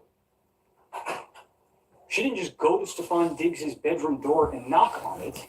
She tried to punch in the code, and it didn't work. And those are her words. That's what she told you. Facts. None of that is consistent with a violent assault having occurred the last time they interacted with one another. Not one piece of that. Madam Forelady, has your jury agreed upon a verdict? Yes. On count 1, strangulation or suffocation, what is your verdict? Guilty or not guilty? Not guilty. On count 2, the charge of assault and battery, what is your verdict? Guilty or not guilty? Not guilty. And that right there is what I you agree. call an ultimate closing. She thought that she could lie and essentially all of this crap would happen. And I don't believe for 10 seconds Not that he guilty. strangled her, but I could believe it. The smack part, I don't see that happening. But He this is probably all did it all. Stephon Diggs' fault. I don't give a shit about her lying. I don't give a shit about her doing all this stuff. I don't give a shit about none of that. Because every grown-ass man, especially a professional athlete, you need to learn dick discipline. You lost your child. You lost your kid's mother. You lost a relationship. You lost your team. You lost endorsement deals. You lost far more than what you just won in that courtroom. For sure. Every grown-ass For man sure, I should agree. know to keep it in your pants, bro. Why in the hell would you hire this woman? She made you hot dogs as a chef. You paid her $2,000, and she was too damn stupid to even realize, hey, you do know a 1099 doesn't get you workers' comp. Facts.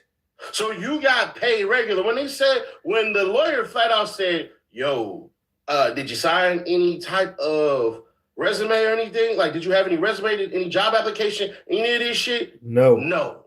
So that's 1099. So now, darling, have fun paying back the taxes.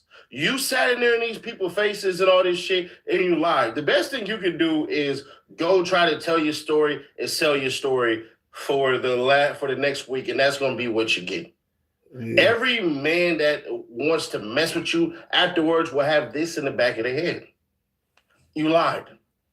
Once she said, I'm going to get that bitch Once she said that, very unladylike. But like the freaking lawyer said, why would you go back? Wow. See, you went there thinking y'all just had a regular argument and all this shit and everything, and you went and filed the police report, and you thought I got him now. He tried to escape from me. From now on, y'all need to just go to war with this shit. She didn't know about none of those videos. She couldn't have, because that was pretty damn dumb. See, what Stephon Diggs should have done was never put her there in the first place. Thanks. I hope you learned your lesson. You're off the goddamn Patriots. You lost way more than you gained, but at least you leave here with a W. At least you get to show this to the commissioner, show this to other teams and all that. And they're going to ask you, what have you learned? I'm going to be honest. You need to do a Deshaun Watson and get married. Flat out. You need to start doing biblical posts. You need to get married. You need to get the F out of Dodge, bro. If you want to repair your image. That's all you got to do. Go out and speak against domestic violence and advocate for more women to speak up and shit. But also understand this. You're fucked. You weren't fucked today. You were fucked months before. So if I were you, I would countersue. That's me. Countersue for damages, every sponsorship deal you lost, all of that stuff. Yeah. I would sue her into oblivion and see how the hell she likes it now. That's the only step to do. Get married, go publicly Christian, advocate for women's rights, and sue the shit out of this woman. Subscribe, turn that bell, stay notified, and share to keep your people aware. Click right here, though. That nigga he trying to up his war chest. But hey, man, I kind of agree with him, bro. Like, bitch, hey, I'm gonna show you. I'm gonna give you a taste of your medicine, bitch. You playing with me, I'm gonna give you a taste of your medicine now. You know what I'm saying? I got the money to do it. You know what I'm saying? But that shit crazy, bro. Like, you can't trust this shit, man. Like, bitch, you my chef. You know what I'm saying? Like, you know how Cardi B and them, how Cardi B play. They might have tossed her up. You know what I'm saying? That's why she felt entitled to the way she, you know what I'm saying? Well, Cardi B ain't tossed her up because she wouldn't even be in that position to be on some suing shit. But he done tossed her up, you know what I'm saying? She feeling herself. And I feel like it was in her plan. That was her plan. You know what I'm saying? She know what she on. And she thought she could stand up on that stand and do what she been doing. You know what I'm saying? I think she did this before, but she thought she could stand up on that stand just because she cute and da. That shit ain't gonna work. That shit ain't gonna work, baby girl. You know what I'm saying? That shit ain't gonna work. You the female Woody. That's exactly what you looked like up there, the female Woody. Like, real talk though, bro. Like, and it's like, damn, what your stock as a woman, bro, who about to mess with you? Nobody want to mess with you no more, bro. Look what you just did. And it's a clear view sight. Like, damn, this bitch just tried to get some money up out of duty. 5 M's. We on the sideline like, this bitch just tried to get 5 M's about this nigga. Cooking hot dogs and shit. This bitch cooking hot dogs trying to get 5 M's. I want to be a personal chef. Shit, let me be a personal chef. Shit, this bitch cooking hot dogs. Talking about she want 5 M's. Nigga, quit playing. And the lady said it too. Like, hot dogs. You got the staff. You got the other staff. Like, shit, she ain't did shit but cook some hot dogs. Come on now, man. It's the staff. This the other staff in the house telling. Well, they ain't telling because they civilians, but they on trial too, though. You know what I'm saying? Like, hey, what was going on? What, you know what I'm saying? So at the end of the day, it's like she ain't really cook nothing. I ain't never seen her really cook nothing too extravagant. You know what I'm saying? Like, only thing I can remember her cooking is some hot dogs. Like, damn, bitch, you ain't even cook no pasta. You know what I'm saying? Like, the only thing they can remember you cooking is a hot dog. Come on, man. Come on, man. What type of chefing you was doing? Yeah, Stefan Diggs up in that bitch digging out. That's what he was doing. That's what was going on, man. And she felt comfortable and she felt a certain way. That's why she acting the way she acting, y'all. You know, I gotta know that, man. Ain't no other reason why she acting the way she acting is because why? She felt like she had some type of control. She felt like she had some type of stance, some type of I got something on him. No, you don't. Then you heard what she said. He said he was gonna pay me $100,000 to retract my statement. Like she trying to get it all out right there, let everybody know. Like, yeah, bitch, we tried to tell you, get the fuck on. You know what I'm saying? You ain't getting $5 million for cooking hot dogs. So yeah, the bitch tried to cook hot dogs and get 5 M's, and she just felt like that's what her ussy was worth. And it ain't, baby girl. He had to show you, bitch. That ain't what it's worth. That ain't what it's worth. Quit playing with me. Quit playing with me. I get 100,000 to get the fuck on out my face. Get the fuck on out my life. You know what I'm saying? So she ain't even take heed. She felt the fact. I'm gonna tell you what she felt. She felt the fact that he was trying to give her some money to get the fuck on. She felt she had him. I guarantee she felt I got him. He trying to give me. I know I got him. Whole time you don't got him. Whole time you ain't got him. The staff don't like you for real, for real. You know what I'm saying? Come on, they gonna say something. You heard they ain't lying. Bitch, you cook hot dogs. You think you about to get 5 M for cooking hot dogs? Stop it. Stop it. Not even. Not even, baby girl. So you gotta think about that's what comes with hiring these chefs, like being a type of, you know what I'm saying, being in a position where you being at like where he at, hiring chefs, hiring maids, hiring shit like that, bro. Like this shit could come back to bite you in your ass, bro. Not keeping your wing wang in your pants. You know what I'm saying? Then you gotta think about it like you don't know what these people agenda is. You know what I'm saying? Like, you don't know what's on these people's mind, like what their agenda could be. You know what I'm saying? So at the end of the day, you might thinking they coming to do a job whole time. Bitch might be doing the job, but bitch, damn, bitch, you got them tight ass pants on, smelling good. Damn, bitch, you looking real seductive. You know what I'm saying? Whole time, you know what I'm saying? Bitch is chef, so she gotta, you know what I'm saying, 9 times out of 10. 9 times out of 10. 9 times out of 10, it's like shit. All right, you gonna be with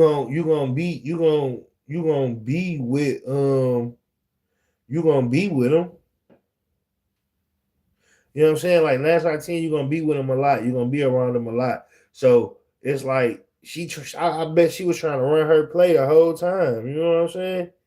That's what made him get up on her. She was running the play, smelling good, looking good. You know what I'm saying? Dancing, shaking that big. She ain't. Hey, she blessed and highly favored down in that region. You know what I'm saying? I can't say that. You know what I'm saying? She blessed and highly favored. And you know how these females do, man. Wear all them crazy clothing, and then just keeping it real. You know what I'm saying? Like, you know what I'm saying? Cardi B shit. You know what I'm saying? Like that's like the real tea. Like Cardi B shit kind of weak. Like I ain't gonna say it's kind of weak, but her shit kind of don't look too. You know what I'm saying? Like you probably might get with Cardi B just because like, it's Cardi B. You ain't getting with Cardi B because because it look nasty, bro. When you look and you look, you like, oh, that is nasty. But it's Cardi B, you know what I'm saying? Nigga, that's what it is. Like it ain't motherfucker ain't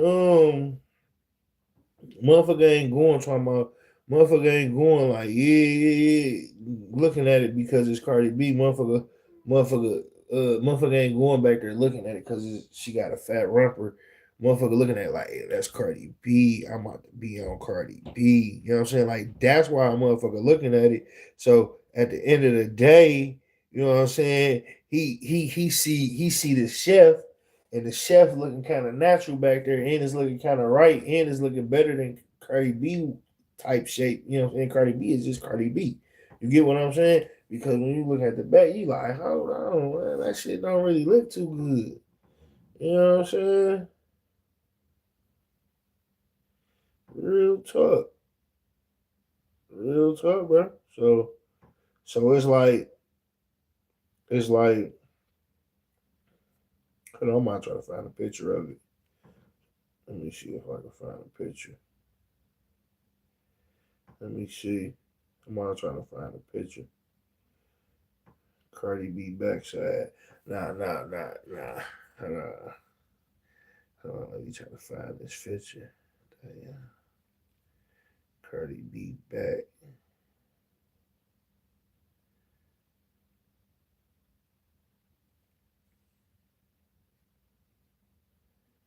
Let me see. Oh damn, they unboxing the bro. Where is this at, bro? Where's the Osmo Pocket 4P at, bro? And is this shit AI? Like a nigga might be. I'm thinking this shit AI. You gotta watch these videos. This shit is this AI? Yeah, that shit AI. That shit might be AI. I don't know. I don't know. That ain't AI. That's real. Damn, that's real. That might be real. Damn, that might be real. The Pocket 4, the 4P, that might be real. That ain't AI. Hold on. Damn, that might be real. Hold on, let me share that on my page. Repost that real quick. But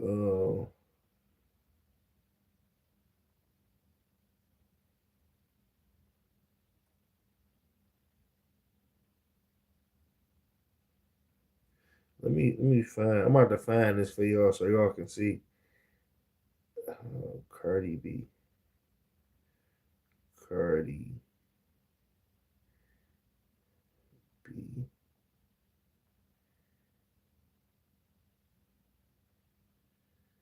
Let me see. I'm gonna just put it in there. Hold on, man. Hold on, God. So y'all can see. Hold on.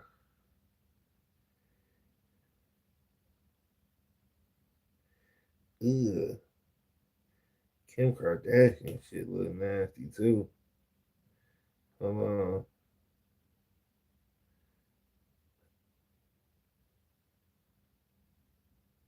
And then she gotta have them straps, like to hold it up.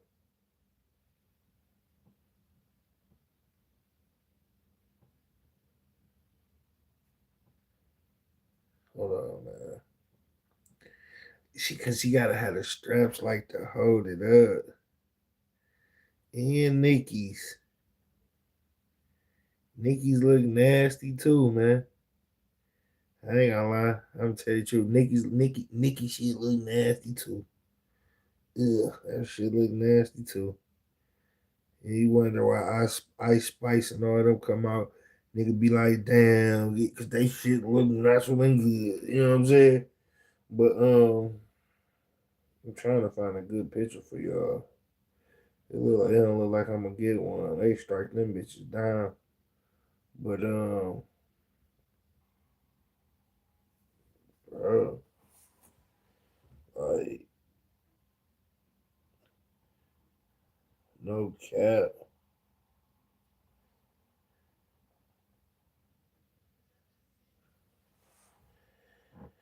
Hold on, let me see.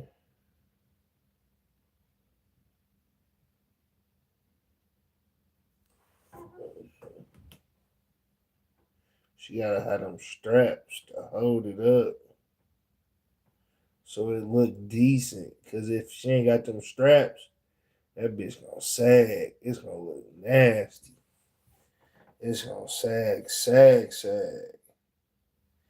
It's gonna be like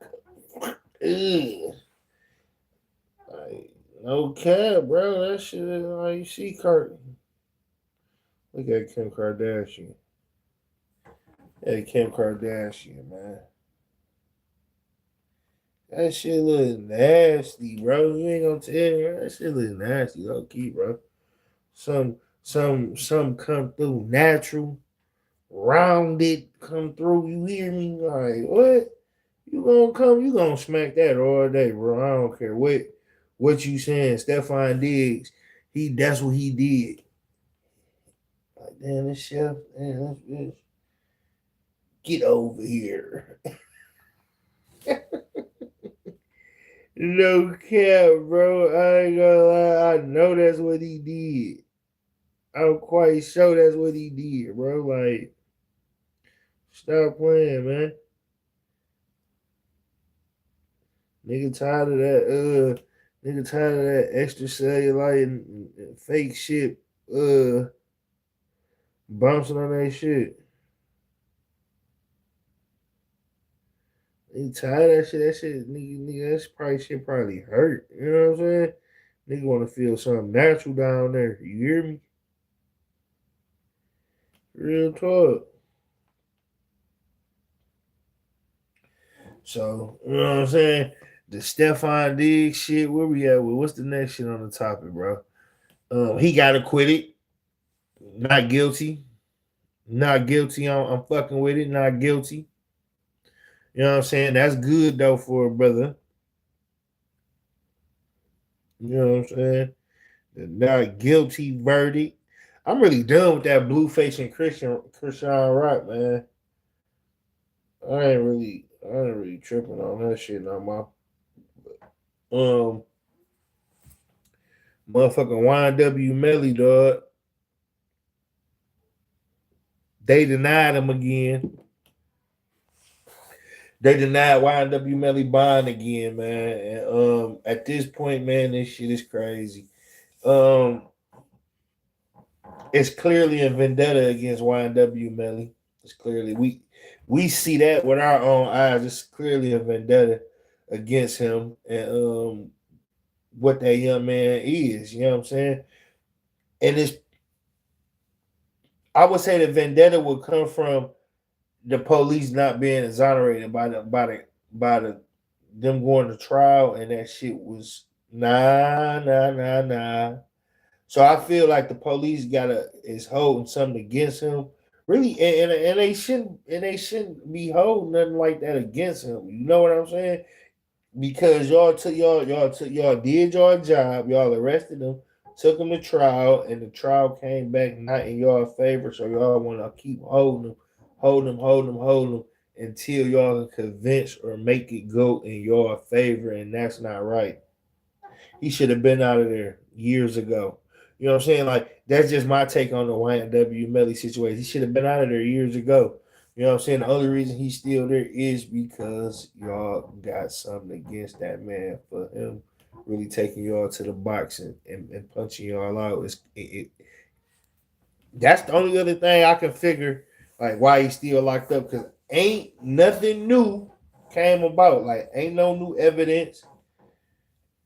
Ain't nothing new come about, and like ain't nothing like, oh shit, this shit. You know what I'm saying? Like, no, ain't nothing like that came out. Still the same evidence, still the same everything. You know what I'm saying? Now y'all might go at it with a new angle coming up. Y'all might have a new angle.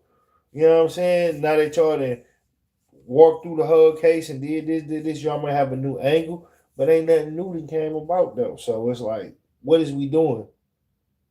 What is we doing, G? What is we doing, G? Like, y'all gonna keep this man locked the fuck up? Like, what is we doing, G? Like, fam, like, it's only so much a person gonna take. When he get out, he gonna say, fuck this system. I guarantee it, bro. He gonna say, fuck this system.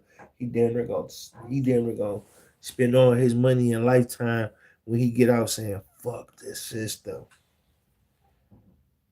He's gonna be a very rich man when he get out. Whenever he get out, if he gets out.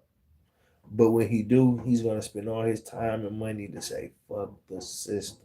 Cause look how they did him, bro. Look how they did him, bro. It's like I can't even, you know what I'm saying? Like,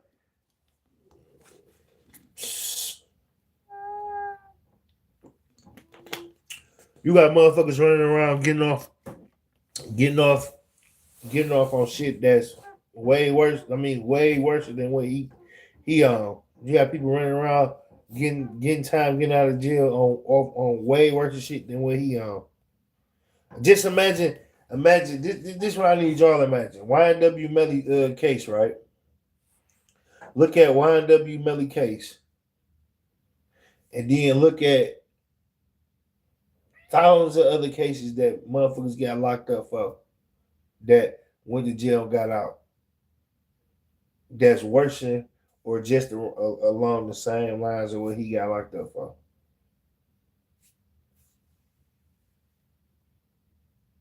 Why is he still like that? And you gotta look at it like this though.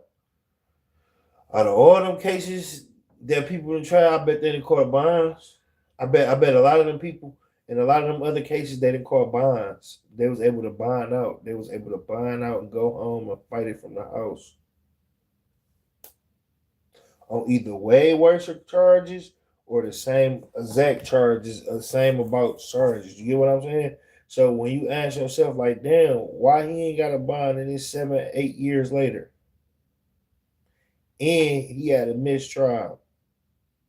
He had a mistrial. He been sitting there 7 years and he ain't had a bond yet. On the mistrial. He been sitting down 7 years already. You mean tell me he ain't had a bond yet? That's crazy work, y'all. And ain't nobody doing nothing to be like, hey, oh, I'm back live. Oh, damn, I went live. Kodak Black. Let's take this for instance. Kodak Black went to jail and back out. Kodak Black went to jail, back out, went to jail, got a presidential pardon, and back out, and on his way back to jail. And YNW Melly still ain't out of jail. So Kodak Black went to jail, got out of jail, went to jail, got out of jail. Went to prison. Went to jail, got out of jail, went to prison, got out of prison, went to the feds, got a presidential pardon, got out of the feds on the presidential pardon. This all Kodak Black. And now he on his way back to the feds. He on his way back to the feds. And we got YNW Melly ain't got out yet. He got caught. He got caught up on the case back 7, 8 years ago. Ain't got out yet.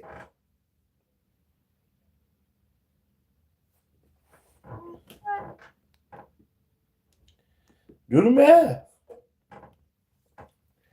Do the math. What the fuck going on? You know what I'm saying? That's all I'm saying. What the fuck going on? Saying Larry Hoover got a party and he ain't out of jail. He ain't out of prison yet. Larry Hoover got a presidential pardon and they still had a loophole to keep him in prison. That shit crazy, yo. That shit crazy. Because how could you get a presidential pardon but you still got a loophole that keeps you in prison, bro? But you got a presidential pardon. That's crazy, bro. I would think if the president say, "Hey, I'm pardoning that guy for his crimes or whatever y'all say he did, I'm pardoning," I would think they would have to open them fences because Big Dog said I can come out. But when they say, he pardoned you. You got pardoned for this. You didn't get pardoned for this. You got pardoned for federal shit. You didn't get pardoned for the state shit. We got you on 100 and some years in state, so you still ain't done serving your 100 and some years in state. You got actually, you just started. What the fuck? I'll be pissed off, boy. I'll be ready to take it there. because he didn't already did. He didn't already been look. This nigga Larry Hoover already done been locked up since the fucking 70s. I think when I was born, Larry Hoover was locked up. Still, he already been locked up. You know what I'm saying? So I'm older now and he's still locked up. You know what I'm saying? It's just like a nigga. You hear back at Larry Hoover on Hoover, and then you find out who the fuck Larry Hoover is. You like, that nigga locked up. He was locked up back then. He's still locked up 30 years later. It was like a Big Meats, like a nigga. So Big Meats got locked up when I was in motherfucking high school. You know what I'm saying? I get out of high school, live my life, look up, be like, damn, Meeks still locked up like 20 years later. You know what I'm saying? Because nigga been out of high school. Nigga been out of high school for about like 20 years. You know what I'm saying? 10, 15 years. Nigga been out of high school for about 15, about 17, 18 years. You know what I'm saying? Meech been locked up, was locked up more than that though. You know what I'm saying? So he had to go like beginning of high school. You know what I'm saying? So that equal out to about how long. You know what I'm saying? So it's like, damn. Nigga, Meech been locked up that long and then came home. Okay. I remember when they took the time. Because they hit the city like, yeah, meet a real nigga, man. They ain't had that nigga on no wires, no nothing. But you know, he still took the time for his brother to come home, you know what I'm saying, for the niggas to come home at the dinner at the same time. I'm like, damn, I'm in my head like, damn, how much time they get? Shit, 30 years. 30? That 30 piece? Then you know the little nigga broke it down like shit, 30, they probably gonna end up doing like 25, you know what I'm saying? 20 years and shit like that, you know what I'm saying? They got programs, all type of shit, you know what I'm saying? That shit federal, you know how that go. So I'm like, how much time? They probably do like 85% of their time, you know what I'm saying? 80% of their time. I'm like, oh, okay. But damn, they was locked up years. You hear me? Years. So it's like, man, once they get you behind them walls, man, once the motherfuckers get you behind Kodak Black, once they get you behind them walls, it is hard to get back from behind them walls, Kodak. You know that. You had to get a presidential pardon, Kodak, for you to come out the last time. The last time you was locked up, boy, they had the presidential pardon you to get out. You got caught with a thou wow at the border of Canada. You got caught with a thou wow at the border of Canada. Nigga, you had to get out on a presidential pardon. And look what you doing now, man. You better quit playing with yourself, dog. You better quit playing with your life, man. That shit ain't funny and it ain't fun. It ain't funny and it ain't fun, Kodak. So yeah, man, we didn't ran through Kodak, Stefan Diggs, the TikTok nigga who juked his wife. Got the bag from his wife. He out cold. I ain't about to cover that Blueface shit, that Blueface and Krishan Rock shit, man. I'm through with them, dog. Like, I'm really through with them. I don't know. I don't know, man. I don't know. Zay Osama is cooked after feds prove his. Yeah, now that's really what I wanted to go check out, that Zay Osama shit. I'm gonna check out this Zay Osama shit because that shit's kind of crazy though. That shit kind of crazy though. I ain't gonna lie. That and then tomorrow I'm probably gonna do that NBA YoungBoy shit with his little brother and shit. Get active with that. I'm probably gonna fuck with y'all on that, on the NBA YoungBoy tip. with his little brother and shit.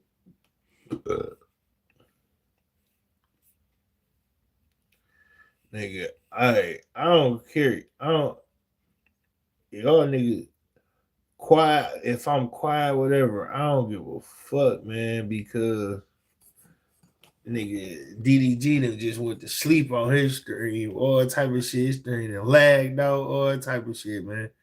And niggas was still watching, man. I don't want to hear that shit, man. Fuck what y'all talking about, bro. If I want to get on this bitch sometime and just look at y'all, that's what the fuck I'm entitled to do. This is my stream. You know what I'm saying? If I just want to get on here and look at y'all, I can do that. And y'all be happy. Y'all like, share, and subscribe this motherfucker. You hear me? This my shit. You know what I'm saying? The fuck?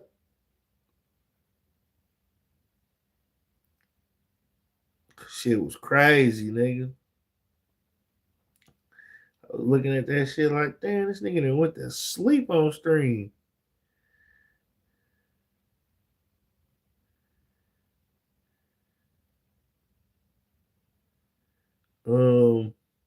Nah, I ain't gonna go to sleep on stream.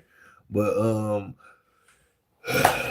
for sure, I wanna I'm trying to do. So last time I had a 72-hour stream. It was a 72-hour stream. I wanna do another 72-hour stream. I wanna do another 72-hour stream, but I wanna do the 72-hour stream like A1. I want to do IRL, and I must probably start it off at the desktop, and then I'm probably take it to the IRL type situation. But I want it to be flawless this time, man. I don't want no troubles. I don't want to have to run into that troubles. You know what I'm saying? Yeah, I'm trying to get off into that. I'm trying to get off into my into the 72-hour stream, and I'm trying to go crazy with it this time.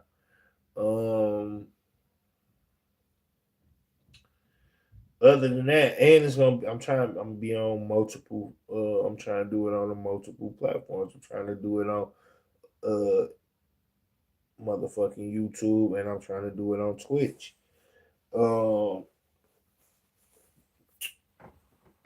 don't know when I'm about to do it though. But it's gonna come probably in the next couple weeks. Do a good 72-hour stream, find some shit to do.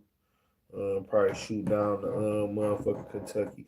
I'm gonna just find some shit to do. You know what I'm saying, on the 72-hour stream.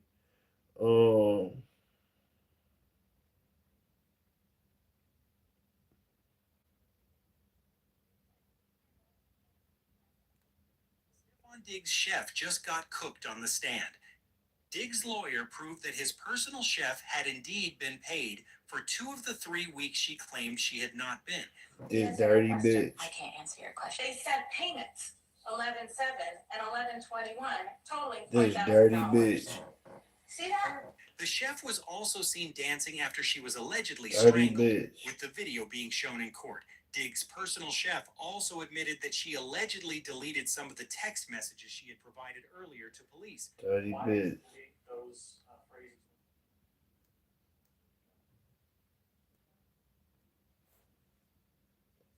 She play a dirty game. Bitch play a dirty game.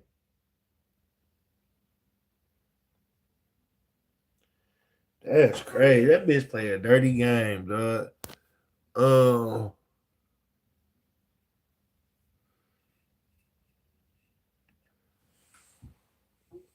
Looking at this Zayo Comment section. man. On or about March 8, 2026, while inside the residence, Kyle Dukes received a call on a cellular phone from one of the other co-conspirators inside the residence during the robbery and kidnapping. On or about March 8, 2026, Brown, Franklin, Chambers, and 2 other co-conspirators fled from the residence in a stolen vehicle. On or about March 8, 2026, after fleeing from the residence, Brown, Franklin, Chambers, and additional co-conspirators met up with Isaiah Dukes, Kyle Dukes, Ramsey, and additional co-conspirators who searched Brown, Franklin, and additional co-conspirators in order to ensure that all the proceeds of the robbery were collected. Well, I want to basically show y'all something before we show y'all something weird, bruh. I'm going to be honest with it. This shit over and done with. Zay Osama about to sit it down because shit got sealed. So it's funny, right? We can get the indictment, but we can't get the superseding indictment. This is what pops up when you try to get the freaking superseding indictment. And y'all know, just like we showed y'all in the Pooh Shiesty case, there's always a superseding indictment, which has a lot of details. But the fact that we don't know these details are basically red flags saying, rat, snitch, rat. Because it says sealed documents are no longer available in CM/ECF or via Pacer. Please contact the court directly to request access to the document. Which basically means, if you ain't a lawyer, bro, hell no. For thine eyes may they only be, for the public you cannot see. And then it says reference for court use only, and it talks about all that shit right there. But obviously, we're not gonna read that. But yeah, this right here basically screams snitch, snitch, snitch. And don't worry, we have more proof of that. Shout out to Spade TV. And right here, as of yesterday, right? Because this is who it all started with, was Deshaun Brown.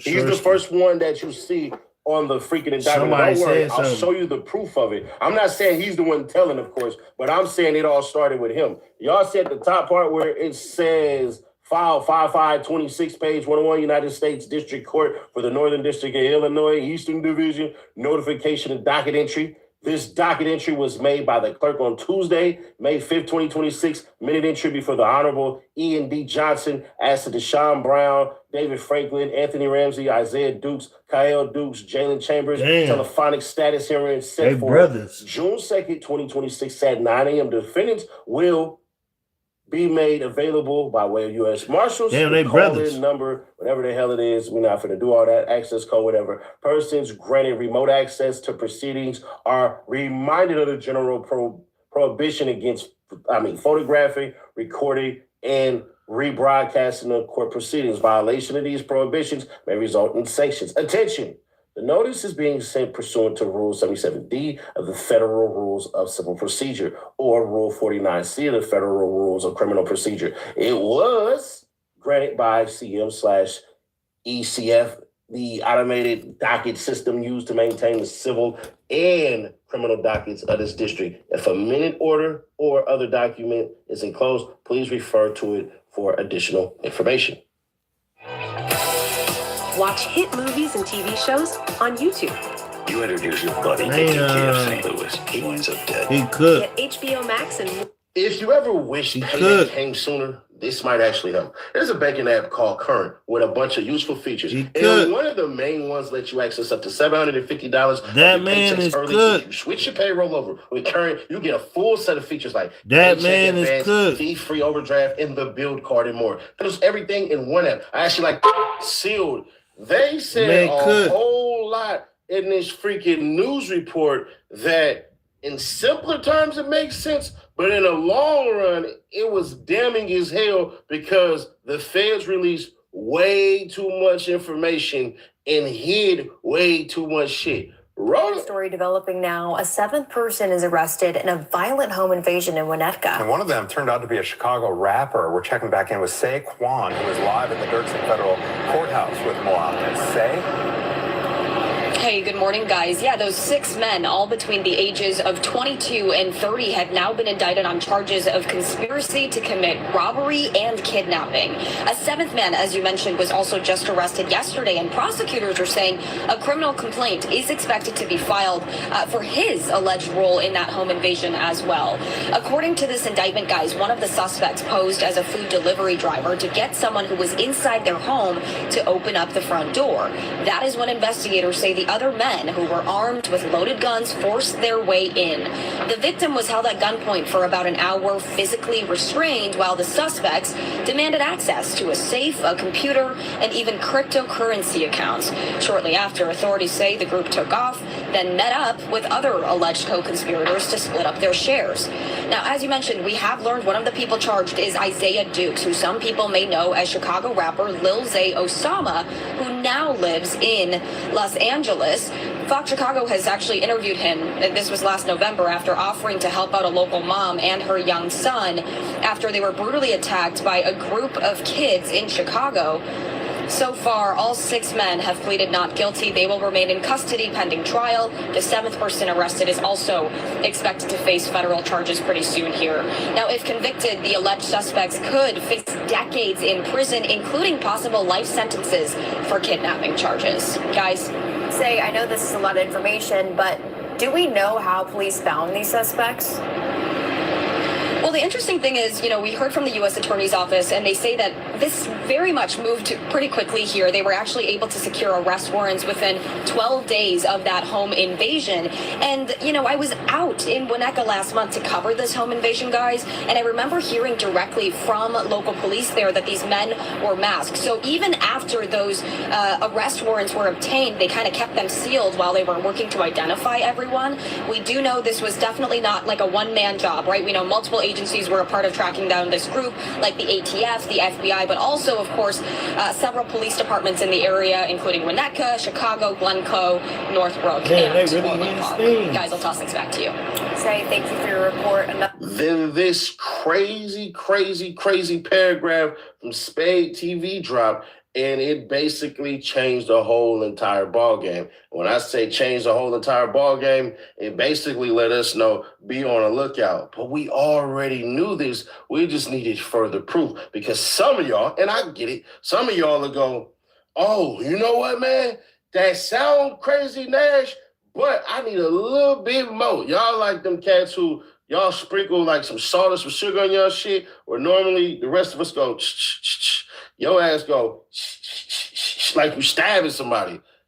Well, this right here basically dispels all of that. So for the extra seasoned ass people, enjoy. CSI was involved in the subject offenses and provided information to agents on the day of his arrest in the hopes that such cooperation will result in favorable charging, release, and/or sentencing recommendations by the government that included providing consent for agents to search CSI-1's phone, which was recovered in connection with CSI's, or CS1, because I'm probably reading that wrong. Yeah, I'm reading it wrong. CS1's arrest. CS1 has prior felony convictions, and CS1 is aware that his/her involvement in the violent offenses set forth above violates conditions of court supervision. CS1 has been charged in federal court with the commission of the subject on March 27, 2026. CS1 provided additional information to law enforcement pursuant to a proffer letter agreement, meaning he didn't just tell, he wrote them a map, signed it, put some goddamn lipstick on it, kissed it, put it in an envelope, licked it, and sent it to the feds while he was rubbing his hands like Birdman, saying, you know what? I hope this one is the one that get me out. Maybe it will, boo-boo. And lo and behold, everybody is screwed the F over. So y'all want to know what happened and all this shit and everything, and I'll just break the news because it's going to come out when the trial starts. Y'all finna be like, damn, Nash, bro, you maybe should have made the complex list. Screw complex. Let me give y'all who they robbed. I'm not going to show y'all their Instagram or nothing like that, because then I'll be obstructed and all this shit and witness intimidation, blah, blah, blah. So I know the feds will be, Mr. Nash, we finally got your ass. So let's do it this way. Zay Osama had some cool people that were in California, right? He was messing with them and all that and all this shit and everything. 2 white dudes, cooler than the other side of the pillow, got their bread and everything. Damn. People don't know this. They stayed in Illinois as well. So they've been knowing Zay Osama for years. But one thing Zay Osama's slow self didn't understand was this, bruh, they were smarter than you from the jump. Thanks. You just were more aggressive than them. So the money that they used to show Zay Osama was not in physical form. It was in electronic shit. Zay Osama thought to himself, oh shit, Shorty and them got their money, blah, blah, blah. So these dudes had millions in cryptocurrency. Zay Osama decides to concoct a plan when these dudes basically get to Illinois and they chilling in their shit. So Zay basically set this whole shit in motion, like, bruh, let's try to steal and all this shit. So the money that they have is cryptocurrency money. It's actually not the money that y'all think. And it wasn't that $500,000 that y'all thinking. They were trying to put millions in a damn account, but they couldn't do it. It couldn't be processed. So the cryptocurrency that Zay Osama and them tried to steal, that shit right there is what they try to do. They try to convert millions and put it all over and all this shit, and that's why they done. See, sometimes with the money and all that shit and everything, dollar bills and all that, you're going to require certain things that you're going to need, right? Like, oh, my bank account was this, and now it's this. Oh, here's these statements, and now this is the new statement. Or, you know, ATMs and dare I say, going into freaking bank tellers and having your face, all this shit, and then you have videos out there on the cars, like that stuff typically exists. But in this instance, bruh, what they were trying to do was transfer over money. Money, yeah. So Take a little minute. It's over for Zay Osama, bruh. I don't know when he gonna be getting out, but it ain't gonna be no time soon. He gonna miss about a quarter worth of his life because he been faking it and broke the whole time. He'll be on drugs. He'll be on a bunch of shit. I'm surprised he ain't go down for other shit that's been going on. But this is the one that's going to get him gone, I guess. But it don't stop the shit with him stealing stuff and all this stuff in Cali. That stuff is still on the dockets. But as it stands right now, Zay Osama's screwed. And the people who going to snitch, they already knew he was done. Damn. They knew that damn near when they left out the house. Fact. The funnier part is who else gonna get off the ride? Because if they know that this fool is done and they all know that they done, it's gonna be all for one and none for all. Yeah, they ain't ordering it. But hey, it is what it is. Share to keep your people aware, subscribe, turn on bells to notify. Now I'll catch you on the next one. Click right here, here. No. Ooh-wee. I knew it, man. Bro, I'm sorry, bro. Dumb, bro. Dumb niggas, bro. Dumb niggas, bro. And I want to say dumb Chicago niggas, bro. But I don't like for real, bro. Like y'all niggas dumb, bro. Like,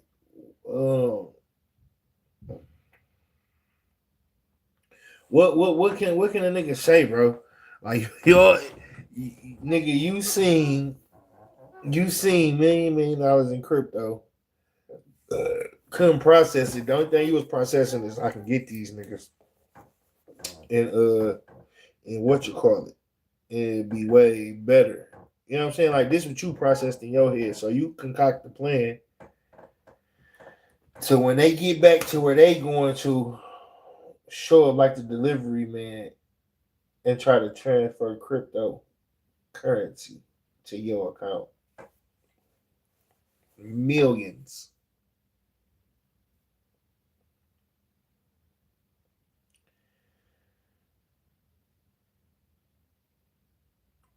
I don't know what to say about that, man. I don't know what to say about that. Like, and I know it take time. Like this shit, like when you send over shit like that amount of crypto, even a little amount of crypto, it take time, bro. This shit not no quick shit. It's not no like right away type shit, like no instant type shit. It's not like no Cash App. Cash App, I could send some shit. They're gonna take a little bit of it and it's gonna go straight to my account. It ain't like that. I can see that within seconds, minutes. It's not like that, man. That crypto, bro, they gonna send that crypto.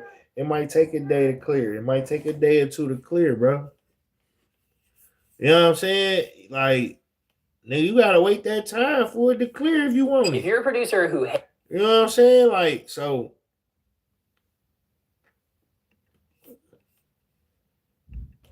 him not knowing that, probably being a dummy, probably thinking like, damn, I could get the crypto and send it over. Shit, by the time we leave, we gone, we good. Like, no, you dummy. Like, it don't work like that. You know what I'm saying? So, man, this nigga, bro, he for sure gone. He for sure gone. He for sure out of there. He for sure got a dub on his chest. He got to go where. Then you got to know, like, shit, he getting snitched on. Somebody snitching on him. So, shit, where you going to go from there?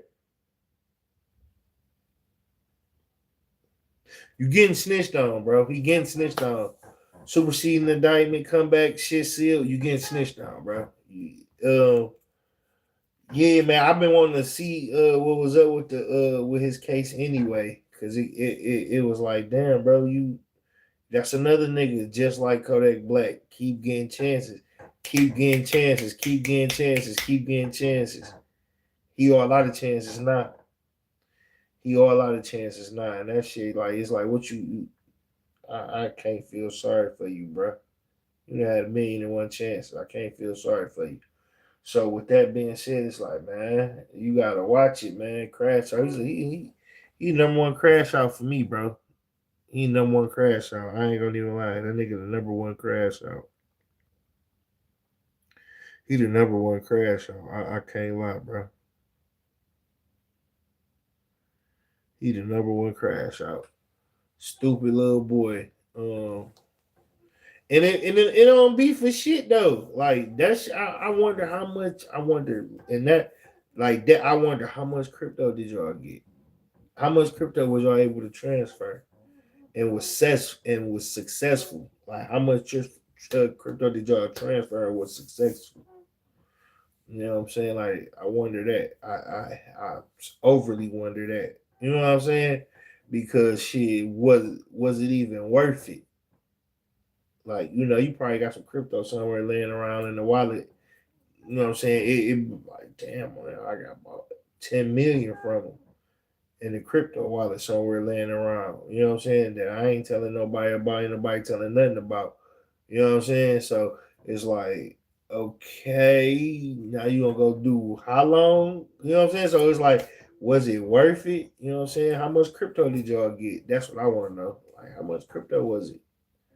Like you feel me? I hope it was some M's and not no thou wows. You know what I'm saying? Um, yeah, man, you can't do no dumbass shit like that, man. These niggas doing dumbass shit, man. Kodak Black riding around with guns, drugs, and money, man. Just dumb shit, man. Zay Osama robbing motherfuckers for crypto. Dumbass shit, man. Dumbass shit, man. I don't know what it's. Oh man, what the fuck? I don't know, bro. Make sure y'all like, share, and subscribe if y'all still rocking with me, man. If y'all still rocking with me right now, man. Make sure y'all like, share, and subscribe. We've been going for 2 hours and 22 minutes right now, man. Make sure y'all like, share, and subscribe. Fuck with your boy. Get me in the algorithm, man. I'm trying to get in the motherfucking algorithm. So like it, share it, and subscribe it. I'm trying to get in the motherfucking algorithm. Fuck with your boy. Fuck with your boy. We had a couple topics we went over. I think I covered everything I wanted to cover. And shit. Talked about everything I wanted to talk about. I am gonna try to do the 72-hour stream soon. That's coming up. So just stay prepared. A new flyer gonna be going up for the 72-hour stream. What else?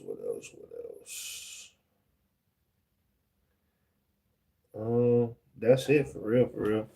That 72 hours, I'm trying to upgrade the production. I'm trying to upgrade the shit, man.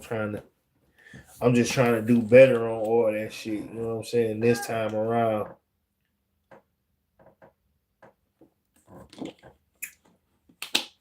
I actually have some shit to do this time around.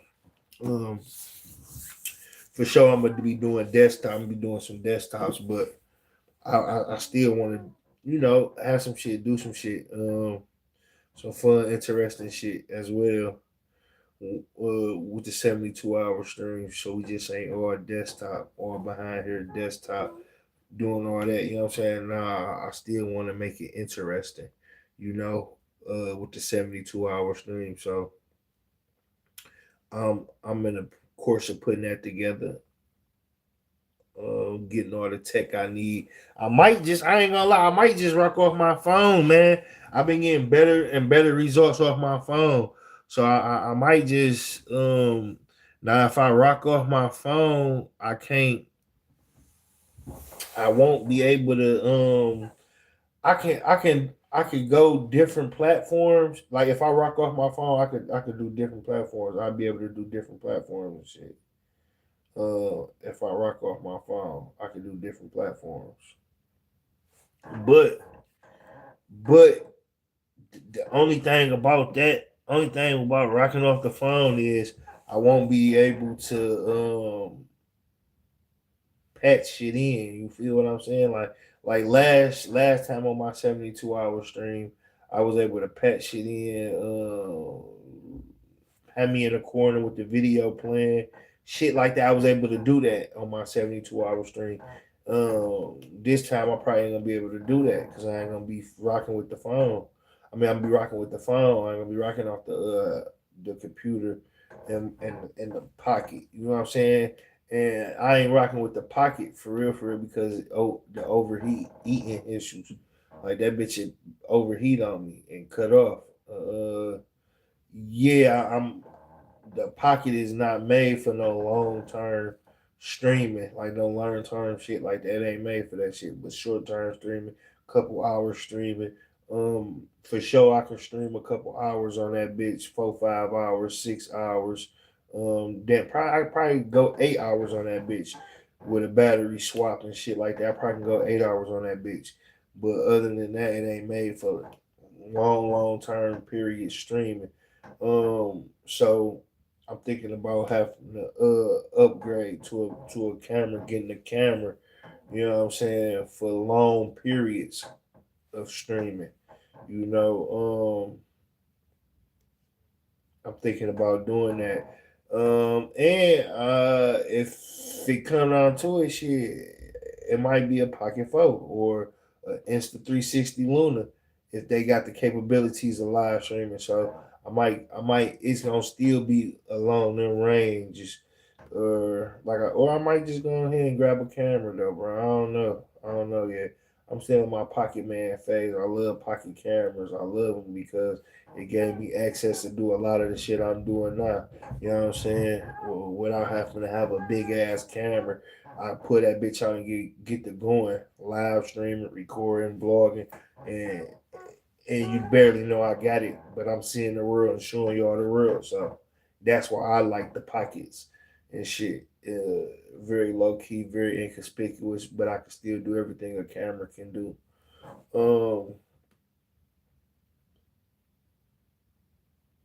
But I'm trying to upgrade and do better for the 72-hour stream. And I got a studio, so I got the studio now, so I can go to the studio and stream at the studio for parts of the 72-hour stream. So that's good. Other than that, shit, I'm just trying to make it work. We is gonna have a studio segment for the stream. We gonna have a studio segment. So I'm just trying to make that shit work, man. And have a cameraman. I'm trying to hire a cameraman for them 72 hours. And shit. Rock out. Just rock out that whole 72 hours. Rock out with shit to do. Other than that, shit, it is what it is, man. It's coming up. We got the 72-hour stream coming up. Couple more shits coming up, man. We're gonna keep rocking out with these reactions. We're gonna keep coming with these reactions, with these breakdowns, updates. I'm gonna keep doing it. I like doing it. We're gonna keep fucking around with it. And we're gonna venture off to some IRL, and we're gonna start doing some more IRL. You know, it's summertime. It's getting to the summertime. That's the IRL season for me. And yeah. I don't know though. I might stay in my limits. Stay on the United States turf because they talking about a new virus and shit going around, and I ain't trying to be fucked with. I ain't trying to fuck with that shit. New virus or whatever they talking about going around. Other than that, shit, for my birthday, I do want to go to the Dominican Republic though. I ain't gonna lie. I do want to do that. So, and that will be live streamed and everything else. So that's what I got coming up. That's what I got. I'm trying to approach. That's what I'm trying to do. And all that shit gonna be live streamed. So make sure y'all keep tapping in. Make sure y'all keep liking, sharing, subscribing, fucking with your boy. Is rich enough, man. Rich Enough Media. Remember that, man. We gonna keep grinding. We gonna keep getting to it, man. My subscriber goal is 2,500, man. That's my subscriber goal. And by that time, I'm thinking I should be monetized. I should be ready to go. Soon as we monetize, as soon as I get that letter and when they say, hey, you're being monetized, we shooting straight to Cali. And we gonna make some content for them to pay us for. You know what I'm saying? So hey, that's where my mind is right now. Monetization on here. And yeah. As soon as I get monetized on YouTube, I'm shooting straight to Cali to hella content, straight to New York, hella content, straight to Miami, hella content to pump to keep my checks coming in, to keep the shit coming in. But that's my goal this year, to get monetized on YouTube. That's the goal. Other than that, man, it's rich enough. Thank y'all for stopping by my live stream. Thank y'all for rocking with me all this time, man. Make sure y'all like, share, and subscribe. In order to win this DJI Pocket 2 Creator Series. In order to win this, you gotta like every video. You have to be subscribed. You have to comment on every video. You have to share every video. And also, come on, man. Your channel cannot be dead. You cannot have a dead channel, and I give you this. You cannot have a dead channel. You know what I'm saying? Because this right here, this is made for creators. And if you're not creating, I don't want to get it to you because it's going to sit around and collect dust. It's brand new, never been open, still in the box, never been open. That's how you will get it. You know what I'm saying? Y'all better come get this bitch while I'll crack this bitch open and get to using it. You know what I'm saying? For real. Yeah, they put together this is one of the ones that they put together. They put together very well, very nice. They all put all their shit together very well, very nice. But they didn't skimp out on this. You know what I'm saying? Like the new ones, they skimped out on. You know what I'm saying? The Pocket 3, they kind of skimped out on that as far as adding all the accessories. You know what I'm saying? Just got hella accessories, all the accessories. As a matter of fact, this is what the Pocket 4 is created after. So if y'all go look at the Pocket 4, this is how the Pocket 4 look. Bigger screen, rotatable screen, same button format. Boop, boop, boop, boop. The same button format of the Pocket 4.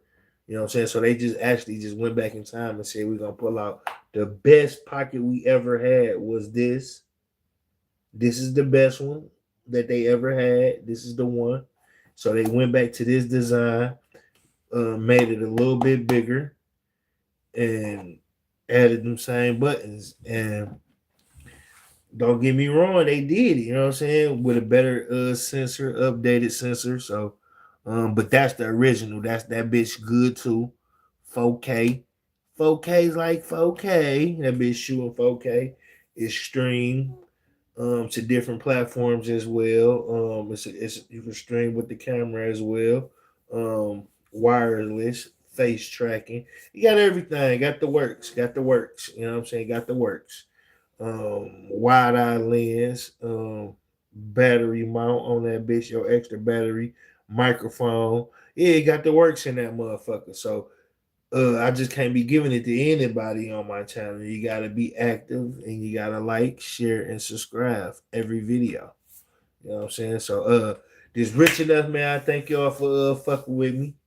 You know what I'm saying? I'll be back on here tomorrow, man. We'll come back on here and see what we can talk about tomorrow. See what we can get into tomorrow, man. Fuck with your baby.